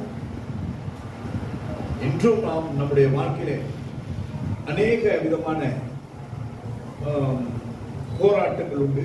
අපේ ජීවිතයවල පොර බැඳීම් තිබෙනවා. அநேக நெருக்கங்கள் உண்டு, ගොඩක් ඇවිල්ලා පොර அநேக බැඳීම් எதிர்பார்ப்புகள் உண்டு. ගොඩක් බලාපොරොත්තු. ஆனால் அவைகளுக்கு மத்தியிலும் ඒකටත් වඩා நாம் என்ன செய்துட்டு இருக்கிறோம்? අපි මොනවද அதுக்கு කරන්නේ? மத்தியிலே தான் நாம் வாழ்ந்துட்டு இருக்கிறோம். ඒ ඇතුලෙන් තමයි ඒ මැද තමයි අපි அந்த ජීවත් වෙන්නේ. படகுக்குள்ளே தான் நாங்கள் வாழ்ந்து கொண்டிருக்கிறோம். ඒ මොරුව ඇතුලේ තමයි අපි ජීවත් වෙන්නේ. வாழ்றீங்களா? අපි ජීවත් වෙනවාද? கடன், ණය, சமாதானம் இல்லை, සමාදානය නැහැ. சுகம் இல்லை, හොඳ සුවයක් නැහැ. இவ்வளோ ஜெபம் பண்ணாலும் பதில் இல்லை. කොච්චර යාඥා කරත් පිළිතුර නැහැ. இப்படி எத்தனையோ காரியங்கள் நம்மை சூழ இருக்கிறது. අපි සතු මෙච්චර දේවල් අපි වට කරේ. ஆனாலும் அதற்கு மத்தியில தான் நாம் நீங்கள் வாழ்ந்துட்டு இருக்கிறோம். ඒ මැද තමයි ඔබ සහ මම ඇවිල්ලා ජීවත් அதற்குள்ள වෙන්නේ. நாம் வாழ்ந்து கொண்டிருக்கிறோம். ඒ ඇතුලේ තමයි අපි ජීවත් වෙන්නේ. ஏனென்றால் அதிலே நமக்கு ஒரு பாதுகாப்பு உண்டு என்று நாங்கள் நினைக்கிறோம். ඒ ඇතුලේ ඇවිල්ලා ඒක ආරක්ෂාවක් තිබෙනවයි කියලා අපි හිතනවා. அதுதான் அந்த கம்ஃபர்ட் ஜோன். ඒක තමයි අපේ ජීවිතය. நிறைய பேர் சொல்லுவாங்க நம்ம வீட்டுல படுத்தாதான் நமக்கு படுத்த மாதிரியே இருக்கு. ගොඩක් කටි කියන අපේ ගෙදර නිදිය ගත්තොත් තමයි නිදිය ගත්තා වගේ තිබෙන්නේ කියලා. ஆமாவா? හවුද? மத்த இடத்துல போய் படுத்தா நமக்கு படுத்த மாதிரியே இல்லை. මේ අනිත් වෙලා ස්ථානෙට ගිහිල්ලා தூக்கமே வர மாட்டேங்குது. නිින්ද යන්නෙම නැහැ. ஃப்ரீயாவே இல்லை. නිදහසම නැහැ. கர்த்தருக்கு ஸ்தோத்திரம். දෙවන වහන්සේට ස්තුති நம்ம වෙනවා. எங்க படுத்தாலும் தூக்கம். අපිට කොහේ නිදිය ගත්තත් නිින්ද යනවා. அதனால நமக்கு அந்த தூக்கத்துக்கு பிரச்சனையே கிடையாது. මේ නිින්දට ඇවිල්ලා කිසිම ප්‍රශ්නයක් නැහැ. தூக்கம் தான் நமக்கு சில நேரம் டைம் கிடைக்க மாட்டேங்குது. නිදිය ගන්න තමයි වෙලාවක් නැත්තේ. ஆனால் அப்படிதான் பிரச்சனைகளோடு கூட நம்முடைய அந்த நம்முடைய சூழ்நிலைகளிலே நாங்கள் வாழ்ந்து கொண்டிருக்கிறோம். ඒ ප්‍රශ්නත් එක්ක අපේ වාතාවරණයත් එක්ක අපි ජීවත් වෙනවා. ஆனால் கர்த்தர் இந்த நாளில் உங்களோடு கூட பேசுகிறார். අද දවසේදී දෙවියන් වහන්සේ ඔබ සහ අප සමග කතා நம்முடைய කරනවා. அந்த வளையத்தை விட்டு ඒ ඇතුලේ ඉඳලා අපි நம்முடைய அந்த நாங்கள் வைத்துக் கொண்டிருக்கிறதான அந்த எல்லையை விட்டு வெளியே வரும்படியாக கர்த்தர் சொல்லுகிறார். අපි තියා තිබෙනා මේ ස්ථානයෙන් අපි එළියට එන්න ඕනේ කියලා කතා அப்படி කරනවා. நாங்கள் கர்த்தரை நம்பி வரும் பொழுது ඒම අපි දෙවියන් වහන්සේ විශ්වාස කරලා එන විට இயற்கைக்கு அப்பாற்பட்ட அற்புதங்களை கர்த்தர் செய்வார். මේ සුභාදාමයට වඩා උන්වහන්සේ බොහෝ ආස්කම් කරනවා. ஆமெனும் கிடையாது, கைத்தட்டலும் கிடையாது. ආමේනුත් නෑ අත්වල සන්නාදයක්. அப்புறம் எப்படி கர்த்தர் உங்களை ஆசீர்வதிக்கிறார்? මේ ගෝම දෙවියන් වහන්සේ ආශිර්වාද කරන්නේ. ரெண்டு பொருட்கள் உண்டு. වඩ දෙකක් තිබෙනවා. ஒண்ணு එකක් கொண்டைக்காய். කොණ්ඩේ කැව. அது அப்படி வச்ச மாதிரியே இருக்கும். ඊට තිබ්බොත් ඒම තිබෙනවා. இன்னொன்னு ஜெலி. අනිත් එක ඇවිල්ලා ජෙලි. அது யாரோ தட்டுனாலும் அது கொஞ்சம் ஆடி நிற்கும். කවුරුහරි තට්ටු කරත් මේව නැහිලා ඉන්නවා. இல்லைன்னா அதுவும் அப்படிதான் இருக்கும். නැත්තම් ඒකත් நீங்க එහෙම. ஜெய்யா கொண்டைக்காய்னான்னு எனக்கு தெரியவே மாட்டேங்குது. ඔයගොල්ලෝ ජෙලිද කොණ්ඩේ කැවුද කියලා දන්නේ නැහැ. கொஞ்சமாவது இருக்கணும். ටක්වත් එහෙම ඉන්නවා. ஆனாலும் இதில் ஒரு சில ඊළඟ සමහරක් சிறு කට්ටිය பிள்ளைகள் පොඩි ළමයි. அதை நன்றாய் உள்வாங்குகிறார்கள் என்பதை மாத்திரம் நான் அறிந்தேன். ඒගොල්ලෝ හොඳට ඇදෙනවයි කියන එක විතරක් මට පැහැදිලි. பெரியவங்களை குறித்து எனக்கு தெரியாது. ලොකු අය ගැන මට දන්නේ නැහැ. ஏன் சொன்னா வேதம் இல்ல உலக ஒரு அறிஞர் சொல்லி இருக்கிறார். මේ ලෝකයේ එක්කෙනෙක් කියලා තිබෙනවා. கிழட்டு நாய் தடி எடுத்து அடிச்சாலும் திருந்தா. මහලු එක්කෙනා වෙලා කෝට්ටක් කරන් கிழட்டு நாய் මහලු බල්ලා වෙලා කෝට්ටක් කරන් යවුවොත් ඒක அது හරියට திருந்தாது. அது அப்படியே தான் இருக்கும். එයා එහෙම තමයි ඉන්නේ. அதை திருந்தும் நாங்க எதிர்பார்க்கவும் முடியாது. එයා වෙනස් වෙනවයි කියලා අපිට බලාපොරොත්තු එයා වෙන්න බෑ. වளர்ந்துருச்சு. එයා මහලු வளர்ந்த சூழ்நிலை பின்னணி அப்படி. එයා වෙලා ජීවත් වුණ තත්ත්වය වෙලා ஆனால் වාතාවරණය. அதிலிருந்து மாற்றும்படியாக தான் கர்த்தர் உங்களை என்னையும் ரட்சித்திருக்கிறார். ඒකෙන් ඇවිල්ලා වෙනස් වෙන්න ඕනේ තමයි උන්වහන්සේ ඇවිල්ලා අපිට ගැලවීම. பரம்பரையாய் நாங்கள் அப்படி வந்திருந்தாலும் ඒ පරම්පරාවට අපි தலைமுறையாய் நாங்கள் ஒரு ஆர்டரை நாங்கள் பின்பற்றி வந்திருந்தாலும் ඒ පරම්පරාව ඇටියට අපි ඒක තත්වයකින් ආවත් நாங்கள் இயேசு கிறிஸ்துவை சொந்த இரட்சகராய் ஏற்றுக்கொண்ட பிறகு යේසුස් වහන්සේව ගැලවුම් කරුව ඇටියට අපි පත් அவர் කරලා சொல்லுகிறதை நாங்கள் செய்ய வேண்டும். උන්වහන්සේ කියපු එක අපි කරන්න ඕනේ. அவர் சொல்லுகிறதை நாம் செய்ய வேண்டும். උන්වහන්සේ කියන එක අපි කරන්න ඕනේ. நாம் சொல்லுகிறதை அவர் கேட்பார். අපි කියන එක උන්වහන්සේ අහනවා. எத்தனை பேர் நம்புறீங்க? කී දෙනෙක් විශ්වාස කරනවද? அப்படின்னா එහෙමනම් நாங்கள் கர்த்தரை நாங்கள் நம்பி අපි දෙවියන් වහන්සේව විශ්වාස කරලා கர்த்தரை பார்த்து දෙවියන් වහන්සේව நாம் බලලා இருக்கிறதான சூழ்நிலையில இருந்து අපි ඉන්නා ඔය වාතාවරණයෙන් සිට இதான் நம்ம போட். මේක තමයි. இந்த போட்ல இருந்து நான் வெளியேறேன். මේ ඔරුවෙන් අපි ඇවිල්ලා බහින්න ඕනේ.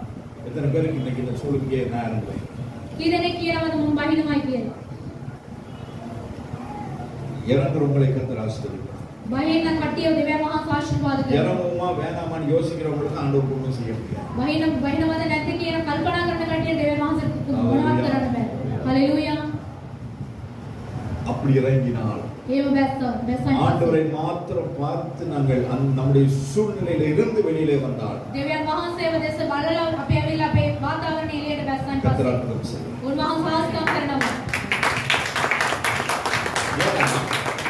මම කියනවා නම් யோபிலே நாங்கள் வாசித்தோம் யோப் පොතේ අපි කිව්වා 9வது அதிகாரம் 8வது வசனத்திலே 9 අපි කියවුවා அவர் ஒருவரே வானங்களை விரித்து උන්වහන්සේ එක්කෙනා උන්වහන්සේ சமுத்திரத்தின் அலைகளின் மேல் நடக்கிறவர் මූදේ රැළ මැද ඇවිදින්නව දෙවියන් அவரை தவிர வேறு யாராலையும் நடக்க முடியாது. එයාට හැරෙන්න වෙන කාටවත් ඒ පයින් යන්න බෑ இயற்கையாகவே ඒ සුබාදාමෙන්ම அறிவுள்ள எல்லாருக்கும் தெரியும் ඥානෙ තිබෙන හැමෝටම දන්නවා கடல் மீது நடக்க முடியும். මූදේ ඇවිල්ලා පයින් යන්න පුළුවන්ද யோர்தான் பின்னிட்டு ஓடினது, යෝදාන වේල පිටිපස්සට ගියා அது கரை புரண்டு ஓடிக்கொண்டிருக்கிறது. ඒක ඇවිල්ලා රැළක් ඇටියට ඒකුළු ගියා ஆனால் அந்த யோர்தானை ஆண்டவர் கடக்கும்படியாக சொல்லுகிறார். ඒ යෝදාන් ඇවිල්ලා යෝදාන් මැද යන්න කියලා කියනවා அதை கடக்கும் பொழுது ඒකට යන ஆண்டவர் சொன்னாரா විදිහේ யாராவது ஒரு ஆள் போ அப்படின்னு කවුරුන් එක්කෙනෙක් යන්න කියලා කිව්වද சொன்னாரா இல்லையா? யாரையாவது போக சொன்னாரா? කවුරු යන්න කියලා කිව්වා மாறாய் கர்த்தர் என்ன சொன்னார்? දෙවනාස් මොනවද කිව්වේ உடன்படிக்கை பெட்டியை, ඒ ගිවිසුම් පෙට්ටිය ஆசரிப்பு கூட அந்த பெட்டியை, ඒ කුඩාරක තුල තිබුණා ඒ ගිවිසුම් පෙට්ටිය அந்த பெட்டியை கொண்டு செல்லுகிற ஆசாரியருடைய பாதம் முதலாவது அந்த யோர்தானிலே பட வேண்டும் என்று கர்த்தர் சொன்னார். ඒ ගිවිසුම් පෙට්ටිය උසුලගෙන ගියා කට්ටියගේ පාදය ඇවිල්ලා යෝර්දාන් ගඟේ තිබෙන්න ඕනේ කියලා කිව්වා 4 ஆசாரியர்கள் அதை சுமக்க வேண்டும். එයා பூஜை பண்ணணும். පූජකවරු 4 දෙනෙක් ඒක උසුලාගෙන அதுல 2 යනවා பேர் பின்னாடி, முன்னாடி 2 பேர். ඉස්සර දෙන්නෙක් පිටිපස්සේ දෙන්නෙක් அதுலயும் உள்ள போராடி இருப்பாங்க. ඒකෙනුත් ඒගොල්ලෝ පොරවදලා யார் முன்னுக்கு தூக்குறது, யார் பின்னுக்கு தூக்குறது? කවුද ඉස්සරහින් උස්සන්නේ කවුද පිටිපස්සෙන් උස්සන්නේ முன்னுக்கு தூக்குறதா காலை வைக்கணும். ඉස්සරහින් උස්සන එකේ තමයි කවුද තියන්නේ முன்னுக்கு தூக்குற என்ன சொல்லிருக்கா? நீ தூக்கு. ඉස්සරහින් උස්සන එකේ இல்ல, நீ தூக்கு. නෑ ඔයා උස්සන அதுலயும் ஒரு போராட்டம். ඒකෙනුත් පොරවැදී கடைசியில் எப்படியோ யாராவது 2 பேர் வந்தாங்க. ஆகிறது ஆகட்டும், தூக்கி தான் ஆகணும்னா ஒண்ணும் செய்ய முடியாது. தூக்கும். උස්සන තමයි ඕනේ නම් ඒක මොනවත් කරන්න බෑ උස්සමොයි කියලා කිව්වා அதுலயும் 2 பேர். ඒකෙනුත් දෙන්නේ நீ முதல்ல வைக்கிறதா, நான் முதல்ல வைக்கிறதா? ඔයා ඉස්ස මුලින් තියනවාද ඔබ මුලින් තියනවාද இருந்திருக்குமா இருந்திருக்கா? තියලා ඇත්තද නැද්ද கண்டிப்பா இருந்தது. අනිවාර්යයෙන් ඒවත් තියලා ඇත්ත நீங்களும் நானும் அப்படி யோசிக்கிறேன்னா அன்னைக்கும் அதை யோசிச்சிருப்பாங்க. ඔයගොල්ලත් මම කල්පනා කරනවා ඒගොල්ලොත් එහෙම කල්පනා කරලා இன்னைக்கு ඇත්ත நாங்க எல்லாத்துக்குமே சொல்லுவோம், අපි ඔක්කොම කියනවා விஞ்ஞானம் வளர்ந்துருச்சு, ඒ ආවිලා විද්‍යාව அந்த நாள் மாதிரி இல்ல இந்த நாள். ඒ කාලේ වගේ நாங்க නෙවෙයි ரொம்ப කාලේ அட்வான்ஸ். අපි ආවිලා ඒකට වඩා උසස් எத்தனை பேர் சொன்னீங்க? කී දෙනෙක් நாங்க කියනවා ரொம்ப அட்வான்ஸ். අපි ආවිලා ඒකට වඩා උසස් எங்க அதுக்கும் கையை காண்டு. எத்தனை பேர் தைரியமா சொன்னீங்க நாங்க ரொம்ப அட்வான்ஸ்? අපි කවුද කියන්නේ ධෛර්යයෙන් අපි ආවිලා ඒකට වඩා උසස් කියලා முடிவோட தான் இருக்கிறீங்க. இந்த ஆள் எதை கேட்டாலும் சொல்றது கிடையாது.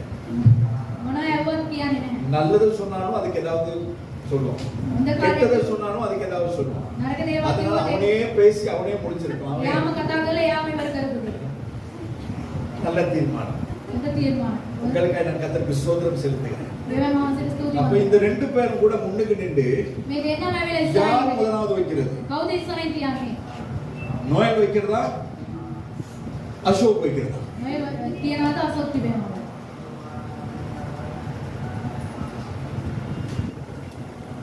பிரதர் எனக்கு வயசாயிடுச்சு, நீங்களே வைங்க. මම වයසට ගිහිල්ලා ඔයාම තියන්න இல்ல பாஸ்டர், නෑ පාස්ටර් நீங்க உங்களுக்கு தான் நல்ல அனுபவம் இருக்குது, ඔයාලා තමයි හොඳ நீங்களே வைங்க. ඔයාම ඉස්සරහින් තියන්න அப்படின்னு நம்ம முன்னுக்கு இருந்து 2 பேர் பேசிருப்பாங்க. ඉස්සරහින් ඉඳගෙන එහෙම කතා කරලා ඇති கடைசியில போனா போட்டோம், வைக்கிறதா முடிவாயிடுச்சு. තියන්න ඕනේ කියලා இப்போ මේ நாங்க வைக்கிறோம்னா பின்னுக்குள்ள வாங்கி இப்படி தள்ளுனாங்கன்னா உள்ளதான் இருக்கும். පිටිපස්සේ ඉන්න එකන තල්ලු කරත් ඒක அதனால ඔක්කොම யாராவது ஒரு ஆள் வைப்போம்னு சொல்லி வைத்திருப்பாங்க. කවුරු හරි එක්කෙනෙක් තියමෝයි කියලා තියලා ඇති ஆனால் அவர்கள் வைத்ததினால் யோர்தான் பிரியவில்லை. ඒගොල්ලන් තියමු එක යෝදාන ඇවිල්ලා දෙකට බෙදුනේ அவர்களுடைய නැහැ தோள்களில் இருந்துதான் உடன்படிக்கை பெட்டி அவர்களோடு கூட இருந்ததினால் யோர்தான் அவர்களுக்கு வழிவிட்டது. ඒගොල්ලන් සතු ඇවිල්ලා ඒ ගිවිසුම් පෙට්ටිය තිබුණා ඉඳ ඇවිල්ලා යෝදාන இப்ப දෙකට யாரு බෙදුනා. காலை வைக்கிறோன்றது முக்கியம் கிடையாது. කවුද ඉස්සරහින් තියෙන එක නෙමෙයි ප්‍රශ්න.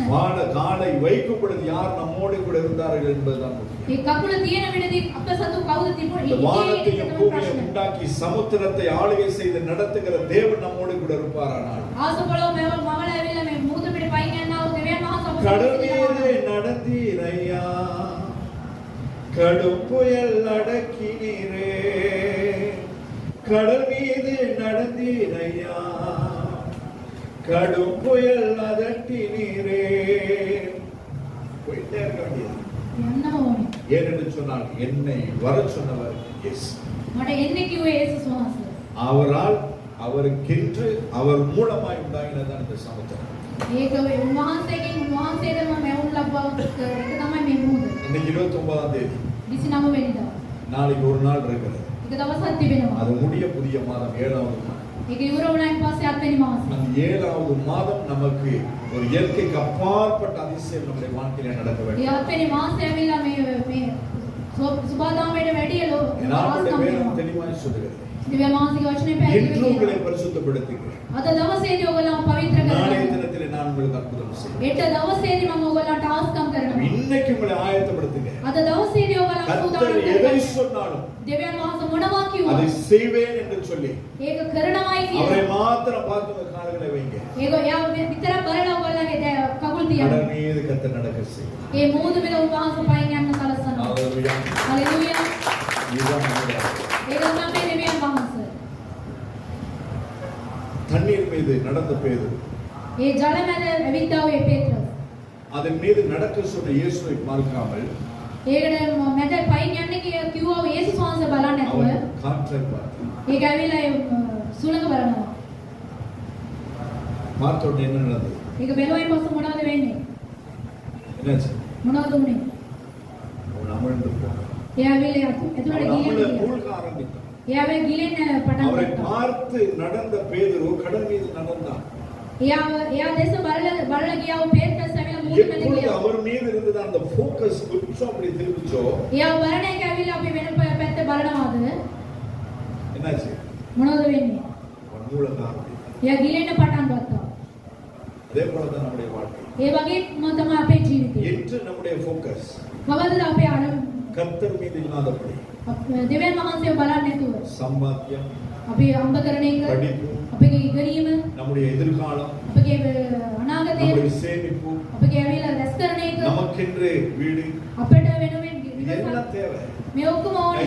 இதற்கெல்லாம் நான் எப்பொழுதுமே விரோதி கிடையாது. මේවට ඇවිල්ලා මම කවදාවත් ඇවිල්ලා විරෝධකාරයෙක් நேற்றைய නෙමෙයි. தினத்தில் நான் யோசிச்சேன். ඊයේ දවසේ මමත් ஒரு හිතුවා. நல்ல தகப்பன் பிள்ளைகளுக்கு ஆசையை சேர்த்து வைக்கிறான். හොඳ යහපත් ඇවිල්ලා පියෙක් ඇවිල්ලා ඒ පුත ළමයින්ට ඇවිල්ලා හොඳ දේවල් ஆனா என் රැස් பிள்ளைகளுக்கு කරනවා. நான் இந்த ஆசையை சேர்த்து வைக்கலையே. මගේ දරුවන්ට ඇවිල්ලා කිසිම දෙයක් මම රැස් කරලා නැහැ නේ. நான் யோசிச்சிட்டு இருந்தேன். ඒ මම කල්පනා කරමින් සිටියා. ஆனாலும் ඒ නමුත් ඒක කාර්යය. உலகத்துக்குரியவைகளை அல்ல, මේ ලෝකයේ දේවල් නෙමෙයි. என் பிள்ளைகளுக்கு பரலோக தேவனை நான் கொடுத்திருக்கிறேன். මගේ දරුවන්ට ස්වර්ග රාජ්‍ය දිව්‍යන් වහන්සේ දීලා என்னை காட்டிலும் என் தேவன் அவர் என் பிள்ளைகளை நல்லா பார்த்துக்குவார். මටත් වැඩේ මගේ දරුවන් වල දිව්‍යන් වහන්සේ හොඳට பிள்ளைகளின் බලනවා. தேவைகள் எல்லாம் பிதாவாகிய தேவன் சந்திப்பார். දරුවන්ගේ සෑම අවශ්‍යතාවය උන්වහන්සේ සපයනවා. ஏனென்று சொன்னால் வேதம் சொல்லுகிறது, මන්ද කියනවා දිව්‍යන් වහන්සේගේ වචනේ කියනවා. பெற்ற தாய் தன் பிள்ளைக்கு பால் ஊட்ட மறந்தாள், වැදුවා මේ දරුවා நான் உன்னை மறப்பதில்லை என்று சொன்ன தேவனை தான் நாங்கள் ஆராதிக்கிறோம். මම අමතක කරත් මාව උඹ අමතක කරන්නේ කිව්වා දිව්‍යන් වහන්සේ ඔබ என் නමස්කාර කරනවා. பிள்ளைகள் என்னுடைய கண் பார்வையில் இருக்கும் வரைக்கும் தான் அவர்களை பார்த்து கொண்டிருக்க முடியும். මගේ ඉදිරි පිට තියෙනකොට තමයි මගේ දරුවම මම බලා සිටින්නේ. ஸ்கூலுக்கு போன பிறகு உங்களுக்கு பார்க்க முடியுமா? ඉස්කෝලේ ගියන් පස්සේ බලන්න පුළුවන්ද? ஸ்போர்ட்ஸுக்கு போன பிறகு உங்களுக்கு பார்க்க முடியுமா? ස්පෝර්ට්ස් එකට ගියන් පස්සේ බලන්න පුළුවන්ද? அந்த இடத்திலும் தேவன் என் பிள்ளையை பார்த்து கொண்டிருக்கிறார். ඒ ස්ථානයේ දෙවියන් වහන්සේ අපේ දරුවම බලා සිටිනවා. ஆனா நாம எங்க பிள்ளைய பிள்ளைகளை பார்க்கிறோம். அவ்வளோ මේම කියලා අපි අපේ දරුවන් ගැන බලනවා. பிள்ளைகளை பார்க்கிறேன் என்று சொல்லுகிற பெற்றோர் දරුවම බලනවායි කියන දෙමව්පියන්. நான் ஆரம்பத்திலே கேட்டது போல මම කලින්ම ඇහුවා වගේ. இன்னைக்கு உங்க பிள்ளைய பார்த்து சொல்ல முடியுமா? ඔයාලා දරුවන් දැස බලලා කියන්න என் பிள்ளை පුළුවන්ද? காலையிலேயே எழுந்து ஜெபம் பண்ணுவான். උදෑසන නැගිටින් පස්සේ යාඥා என் කරනවා. காலையிலேயே என் பிள்ளை தன்னுடைய வேலையை ஆரம்பிக்கிறதுக்கு முன்பதாக வேதம் வாசிப்பான். තමන්ගේ වැඩ කටයුතු ආරම්භ කරන්න சாயங்காலத்துல என் කියනවා. பிள்ளை வந்து ஜெபம் பண்ணுவான். සවස් කාලයේ ඇවිල්ලා ඒ පෞල් යාඥාව කරනවා. என் பிள்ளை வந்து எப்ப பார்த்தாலும் ஆண்டவரை துதித்து பாடி கொண்டிருப்பான். මගේ දරුවා ඇවිල්ලා එමදිස්සෙන් දෙවියන් වහන්සේට ස්තුති පැසසුම දීලා பிள்ளை உங்க ඉන්නේ. அம்மாவை பார்த்து அப்பாவை பார்த்து சொல்ல முடியுமா? දරුවන්ට ඇවිල්ලා දෙමව්පියන් බලලා කියන්න என் පුළුවන්ද? அம்மா எப்ப பார்த்தாலும் வேதம் வாசிட்டு தான் இருப்பாங்க. මගේ අම්මා ඇවිල්ලා එමදිස්සෙම වචනේ எங்க அம்மா කියනවා. எப்ப பார்த்தாலும் ஜெபம் பண்ணிட்டு தான் இருப்பாங்க. මගේ අම්මා එමදිස්සෙම යාඥා කරමින් සිටින්නේ. அதுக்கு சமைக்காம ஜெபம் பண்றது குறித்து சொல்றேன். උයන්නේතු යාඥා කරන එක නෙමෙයි. காலையில் எழும்பும், அதாவது அதிகாலையில் எழும்பி උදෑසන නැගිටලා பிள்ளை ஸ்கூலுக்கு போக எழும்பும் பொழுது அம்மா எங்க ஜெபம் பண்ணிட்டு இருப்பாங்க.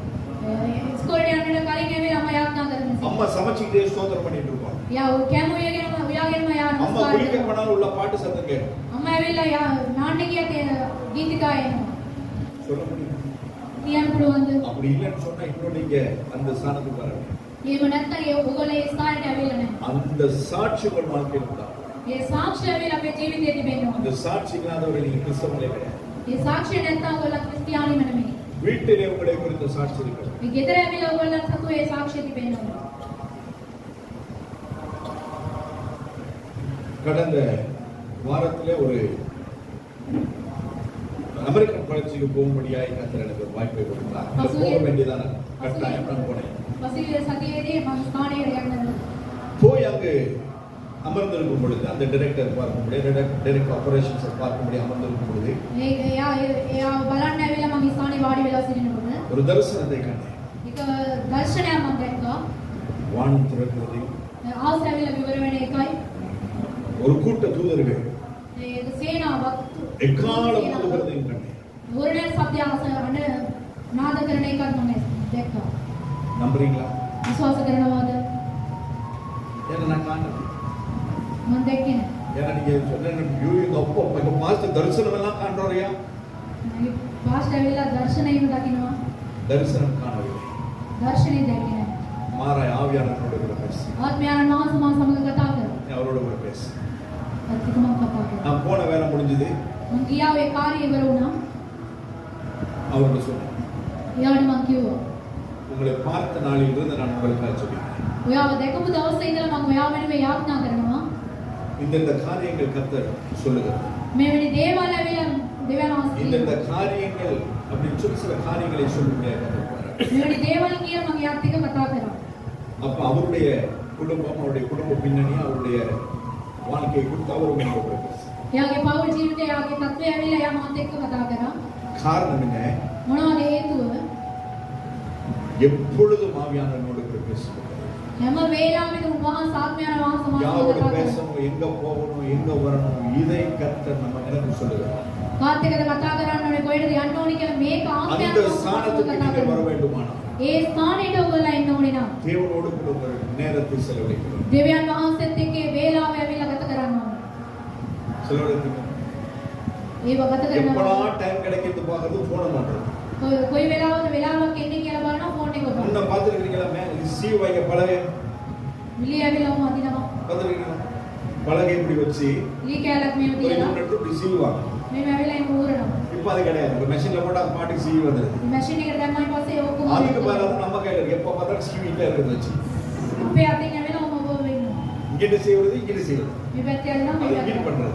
මේ පැත්තට කරනවා. அந்த நேரத்துல நீங்க எப்படி எப்பவுமே சொல்லுவோம், සිස්ටර් කියන හැමදේසෙම. அதை வச்சுட்டு கொஞ்சம் ஜாம் பண்ணுங்க. ඒක තියලා ඒක அதை வச்சுட்டு கொஞ்சம் ஏதாவது பண்ணுங்கன்னு சொன்னா ஆண்டவரோட கூட நேரம் செலவழிக்கணும். ඒක පැත්තකට තියලා ඔය යාඥාන දෙවියන් වහන්සේ සමග ඉඳී. அது எப்படி உண்மை தெரியும்? ඒක කොච්චර ඇත්තද කියලා அப்ப ගන්න. நமக்கு கிடைக்கிறதான இந்த வாய்ப்புகளை நாங்கள் தேவனோடு கூட செலவழிக்க நாங்கள் பயன்படுத்திக் கொள்ள வேண்டும். අපිට තිබෙනා ඔය වේලාව ඇවිල්ලා අපි දෙවියන් වහන්සේත් එක්ක ඇවිල්ලා කතා කරන්න ඕනේ ගත කරන්න ඕනේ. அப்படி நாங்கள் செய்வோமானால் ඒව අපි කරනවා නම් இயற்கைக்கு அப்பாற்பட்ட அதிசயங்களை கத்த நம்முடைய வாழ்க்கையில செய்வோம். මේ සුබාදාමයටත් වඩා වෙනසක් ඇවිල්ලා යාස්කම් වහන්සේ අපේ ஆண்டவர் ජීවිතේ பேதுருவை பார்த்து சொல்ல, நீ இறங்கி வான்னு சொல்லுங்க. දෙවියන් වහන්සේ ඇවිල්ලා පේත්‍රස් බලලා කිව්වේ නෑ ඔයා ඇවිත් பேதுரு ගිහින්. வாயினால் கேட்கிறான், පේත්‍රස් මානවා. வாலண்டியரா கேட்கிறான். එයා මානවා. ஆண்டவரே நீரே ஆனா. දෙවියන් වහන්සේ ඒක ඔබ නම්. ஆண்டவர் உங்களை தேடி வந்து ரட்சித்தாரா? දෙවියන් වහන්සේ ඔයගොල්ලෝ හොයාගෙන ඇවිල්ලා ගැලෙව්වද? இல்ல அது யாராவது சொன்னது நிமித்தமாய் கர்த்தர் நீங்க ஏற்றுக்கொண்டீங்க. කවුරුහරි කියපු එක දෙවියන් වහන්සේ පිළිගත්තා. சொல்லுங்க.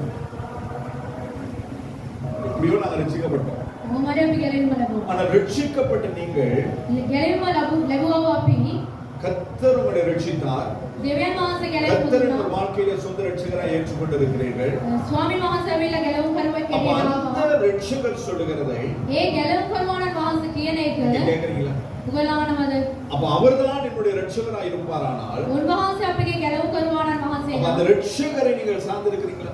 ඒ ගැලවුම් කරුවාණන් වහන්සේ පැත්ත සිටිනවාද? அப்ப அந்த ரட்சகர் யார் என்று உங்களுக்கு தெரியுமானால் ඒ ගැලවුම් කරුවාණන් වහන්සේ කවුද කියලා දන්නවා නම් நாம எதையும் செய்யறதுக்கு அஞ்ச வேண்டிய அவசியமே கிடையாது. මොනවත් කරන්න අපිට බය වෙන්න ඕනේ නැහැ. ஏனென்றால் அவர்தான் நமக்காக ஜீவனையை கொடுக்கிறார். උන්වහන්සේගේ ජීවිතයම වහන්සේ අපට උදෙසා දීලා அவர் තිබෙනවා. இரத்தத்தினால் நமக்கு பாதுகாப்பு. උන්වහන්සේගේ ලේවලේ අපිට ආරක්ෂාව දීලා තිබෙනවා. அவருடைய கிருபை நம்மை தாங்குகிறது. උන්වහන්සේගේ කරුණාව අපිව දැහැතින් අල්ල ගන්නවා. அவருடைய சமூகம் எப்பொழுதுமே நம்மை சூழ்ந்திருக்கிறது. උන්වහන්සේගේ සමූහය අපව වට කරේ அப்ப තිබෙනවා. அந்த இயேசு கிறிஸ்துவை ආරාதிக்கிற நானும் நீங்களும் ඒ යේසුස් වහන්සේව නමස්කාර කරන්න ඔබ நாம සමග தான் கேட்கிறோம். අපි තමයි ආන්නේ. ஆண்டவரே எனக்கு ஒரு நல்ல வாழ்க்கையை கொடு. දෙවියන් වහන්සේ මට හොඳ ජීවිතයක් දෙන්න. என் பிள்ளைக்கு நல்ல எதிர்காலத்தை கொடு. මගේ දරුවන්ට හොඳ අනාගතයක් දෙන්න. இன்னைக்கு நாங்க எல்லாருமே வசதியில் நாம வசதி வாய்ப்போடு இருக்கோம். ඔබ අපි ඇවිල්ලා එක තත්වයකින් අපි සිටිනවා. யாருமே நேற்று சென்று சாப்பிடலன்னு சொல்ல முடியாது. ඊයේ රාත්‍රියේදී කෑවේ නැහැ කියලා කාටවත් කියන්න බෑ. நம்முடைய பிள்ளைகள் අපේ දරුවෝ அல்லது மனைவியா இருக்கலாம், கணவனா இருக்கலாம். භාර්යාව නැත්තම් ස්වාමි පුරුෂයා. நாங்கள் வாழ்கிறோம். අපි ජීවත් වෙනවා. நமக்கு வசதி வாய்ப்புகள் உண்டு. අපිට සෑම දෙයක් அப்ப තිබෙනවා. இதெல்லாம் நமக்கு எப்படி வந்தது? මේ ඔක්කොම අපිට කොහොමද ආවේ? எப்படி வந்தது? කොහොමද ආවේ? சொல்லுங்க. ஒவ்வொருவருக்கும் ஒவ்வொரு விதமாய் வந்திருக்கிறது. කෙනාට එක ආකාරයට ඇවිල්ලා තිබෙනවා. உதாரணமா நம்ம அசோக் எடுத்துக்கோ. උදාහරණයක් සහෝදර අශෝක් උදාහරණ. நம் பிள்ளைகளுக்கு தேவையானதை தேவையான நேரம் அவர் வாங்கி கொடுக்கிறார். දරුවන්ට යුතු දේවල් ඇවිල්ලා එක වේලාවට ඒවා. பிள்ளைகள் போய் அப்பா இது எனக்கு வேணும், දරුවන්ගෙන් ගිහිල්ලා තාත්තේ அப்பா මට இது எனக்கு செய்யணும் මේක මට ඕනේ. அப்படின்னு செய்யும் கேட்கும் பொழுது அவர் செய்கிறார். එහෙම යාගොල්ල ආනකොට එයා ඒව කරනවා. அதே போல சகோதரிக்கு அப்படிதான். ඒ වගේ තමයි සහෝදරයෝ. அவர் மனைவியாய் அவர்களை கேட்கும் பொழுது அவர் செய்கிறதை செய்ய வேண்டியதை அவர் செய்கிறார். මේ භාර්යාවට ආනකොට එවැනි දේවල් එයා කරනවා. இதெல்லாம் அவர் சும்மா வருதா? එයාට නිකන් එනවාද? சும்மா வருதா? නිකන් එනවාද? ரா முழுவதும் கண் விழித்து அவர் கஷ்டப்பட வேண்டியது. නෑ ඔක්කොම යාගෙන නිදි මරලා එයා වැඩ කරන්නේ. மாதத்திற்கு கிட்டத்தட்ட 25 நாட்கள் அவர் வேலை செய்ய வேண்டியிருக்கு. මාසයකට ඇවිල්ලා දවස් 25ක් එයා වැඩ කරනවා. அவ்வளோ வேலை செய்து கொண்டு வருகிறது நான் ஒரே நிமிஷத்துல அப்படியே நாங்க கரியாகிறோம். එයා එහෙම අම්බ කරලා ගේන එක ඇවිල්ලා එක දවසෙන් ඇවිල්ලා ඒව ඉවර කරනවා. பிள்ளைகள் அப்படி இல்லை. நான் சொல்றேன், உதாரணமா சொல்றேன். උදාහරණයක් මම කියනවා. சிலர் வெளியில அப்படிதான் வேலை செய்வாங்க. මෙහෙම තමයි එළිය වැඩ நாங்கள் කරනවා. அநேக குடும்பங்களை பார்த்திருக்கிறோம், அநேக குடும்பங்களை நாங்கள் ஆலோசனை சொல்லியிருக்கிறோம். ගොඩක් පවුල් අපි දැක්කලා තිබෙනවා. පවුල් වලට අපි උපදෙස් දීලා வருஷங்களாய் வேலை செய்வார்கள். අවුරුදු ගාණක් වැඩ කරනවා. ஆனா திரும்பி ஊருக்கு வந்த பார்க்கும் பொழுது ஒண்ணுமே கிடையாது. இது මේ ඇවිල්ලා බලනකොට මුකුත් නැහැ. எங்க அப்பா அவர் கனடால, අම්මා තාත්තා ඇවිල්ලා කැනඩාවේ. அவர் சுவிஸ்ல, ඒ ස්විස්ලේ. அவர் பிரான்ஸ்ல. ප්‍රාන්ස් එකේ. அப்படின்னு சொல்லி நம்ம என்ன பண்றது? ඒ මොනවද අපි කරන්නේ? அவங்க அப்பா அங்க மரம் வச்சிருக்கிறாரு, அங்க அப்பப்ப புடிங்கி அனுப்பிட்டு இருப்பாரு. அதை நாம இங்க என்ன பண்ணிட்டு இருக்கிறோம்? அவிச்சிட்டு தின்னுட்டு இருக்கிறோம். ගහක් ඊටවල තියෙන අය කඩල වල යවනවා මේ கடுமையான வெயிலிலும் கடுமையான குளிரிலும் அவர்கள் எவ்வளவு பாடுபடுகிறார்கள் என்பது அவர்களுக்கு தான் தெரியும். ඒ ඇවිල්ලා ඒගොල්ලන් ඇවිල්ලා කොච්චර අවුවෙන් ඒගොල්ලෝ දුක් වෙනවද කියලා எதற்காக? මොනවටද? என்னுடைய மனைவி பிள்ளைகள், මගේ භාර්යාව என்னுடைய දරුවෝ கணவன் பிள்ளைகள், මගේ ස්වාමි என்னுடைய පුරුෂයා குடும்பம் මගේ පවුල அது சந்தோஷமா இருக்கு ඒගොල්ලෝ සතුටින් සිටිනවා. அப்படின்றதுக்காக ஒரு தனி மனிதன், ஒரு தனி மனுஷி பாடுபடுகிறார். එක්කෙනෙක් ඇවිල්ලා ඒම ඇවිල්ලා දුක් වෙනවා. இதை நாம் என்னைக்காவது நாம் நினைக்கிறோம்? අපි එහෙම හිතලා තිබෙනවද?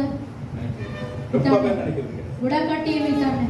இது வருது, இது செலவு பண்ணிட்டு வாட்ஸ்அப்ல மெசேஜ். මේ පැත්තෙන් එනවා වියදා කරලා WhatsApp එකේ මැසේජ් එකක්. நீங்க எப்படி கூப்பிடுறீங்களோ, කොහොම කතා කරනවා? அத்தா, மாமா, மச்சான், அடே, சல்லிட்டு காக்கி வரும், ஒக்குமை வர. அவர் அதை பார்த்து சரியெல்லாம் முடிஞ்சு போல அப்படின்னு இருந்தாலும் எங்கேயாவது கடை வாங்கி அனுப்புது. ඔයාලි ණයට අරගෙන එහෙම වෙනවා. அனுப்பி அடுத்த நாள் எப்போ இல்லைங்க මොනවද මේක? என்ன இது? මේක මොනවද කරන්නේ? ඉතින් என்ன செய்யறது? இதுதான் நம்முடைய வாழ்க்கை. මේක තමයි අපේ ජීවිතය. அதே போல මේ වගේම ஏனாட்டவர் தன்னுடைய கடைசி துளி ரத்தத்தையும் சலத்தையும் எனக்காய் உங்களுக்காய் சிலுவையிலே சிந்தி உங்களையும் என்னை மீட்டுக் උන්වහන්සේ ඇවිල්ලා අන්තිමේ ලේසා උන්වහන්සේගේ වතුර ඇවිල්ලා උන්වහන්සේ මිලදී அவருடைய கடைசி துளி ரத்தமும் சலமும் கூட උන්වහන්සේගේ අන්තිමේ ලේ බිඳුව ஒரு ලේ மனுஷனுடைய கண்களை திறந்தது. එක මිනිහෙක්ගේ ඇවිල්ලා ඇස් ඇරියා. தெரியுமா? දනවද? தெரியுமா தெரியாதா? දනවද නැද්ද? வேத வாசிப்பார். බයිබලේ කියවල බලන්න. கடைசி அவருடைய விழாவை குத்தினவனுடைய ஒரு கண் பார்வையற்றது. එයා වෙලා එන්නයින් පස්සේ ඇවිල්ලා යාගේ அனுப்பிக்கினாகிய එක හැසක් බැලිමන. அப்ப அப்பேற்பட்டவன் அவர் செத்துட்டாரா இல்லையான்னு விழாவில குத்துகிறான். එයා මැරිලාද කියලා බලනකොට ආයෙ වතාවක් ඇවිල්ලා මේක කරනවා. அந்த குத்தும் பொழுது එයා ඒ අනිනකොට அவருடைய சரீரத்தில் இருந்ததான எல்லா சலமும் எல்லா ரத்தமும் வெளியேறி கடைசி துளி ரத்தமும் ஜலமும் தான் இருக்கு. அதாவது ரத்தம் ஜலம் தண்ணீர் கலந்திருக்கிறது. லேசா වතුර ඇවිල්ලා අන්තිමට තිබුණා. அந்த சுட்டு அவருடைய கண்ணில் விழுந்த பொழுதிலும் அது அற்புதம் செய்தது.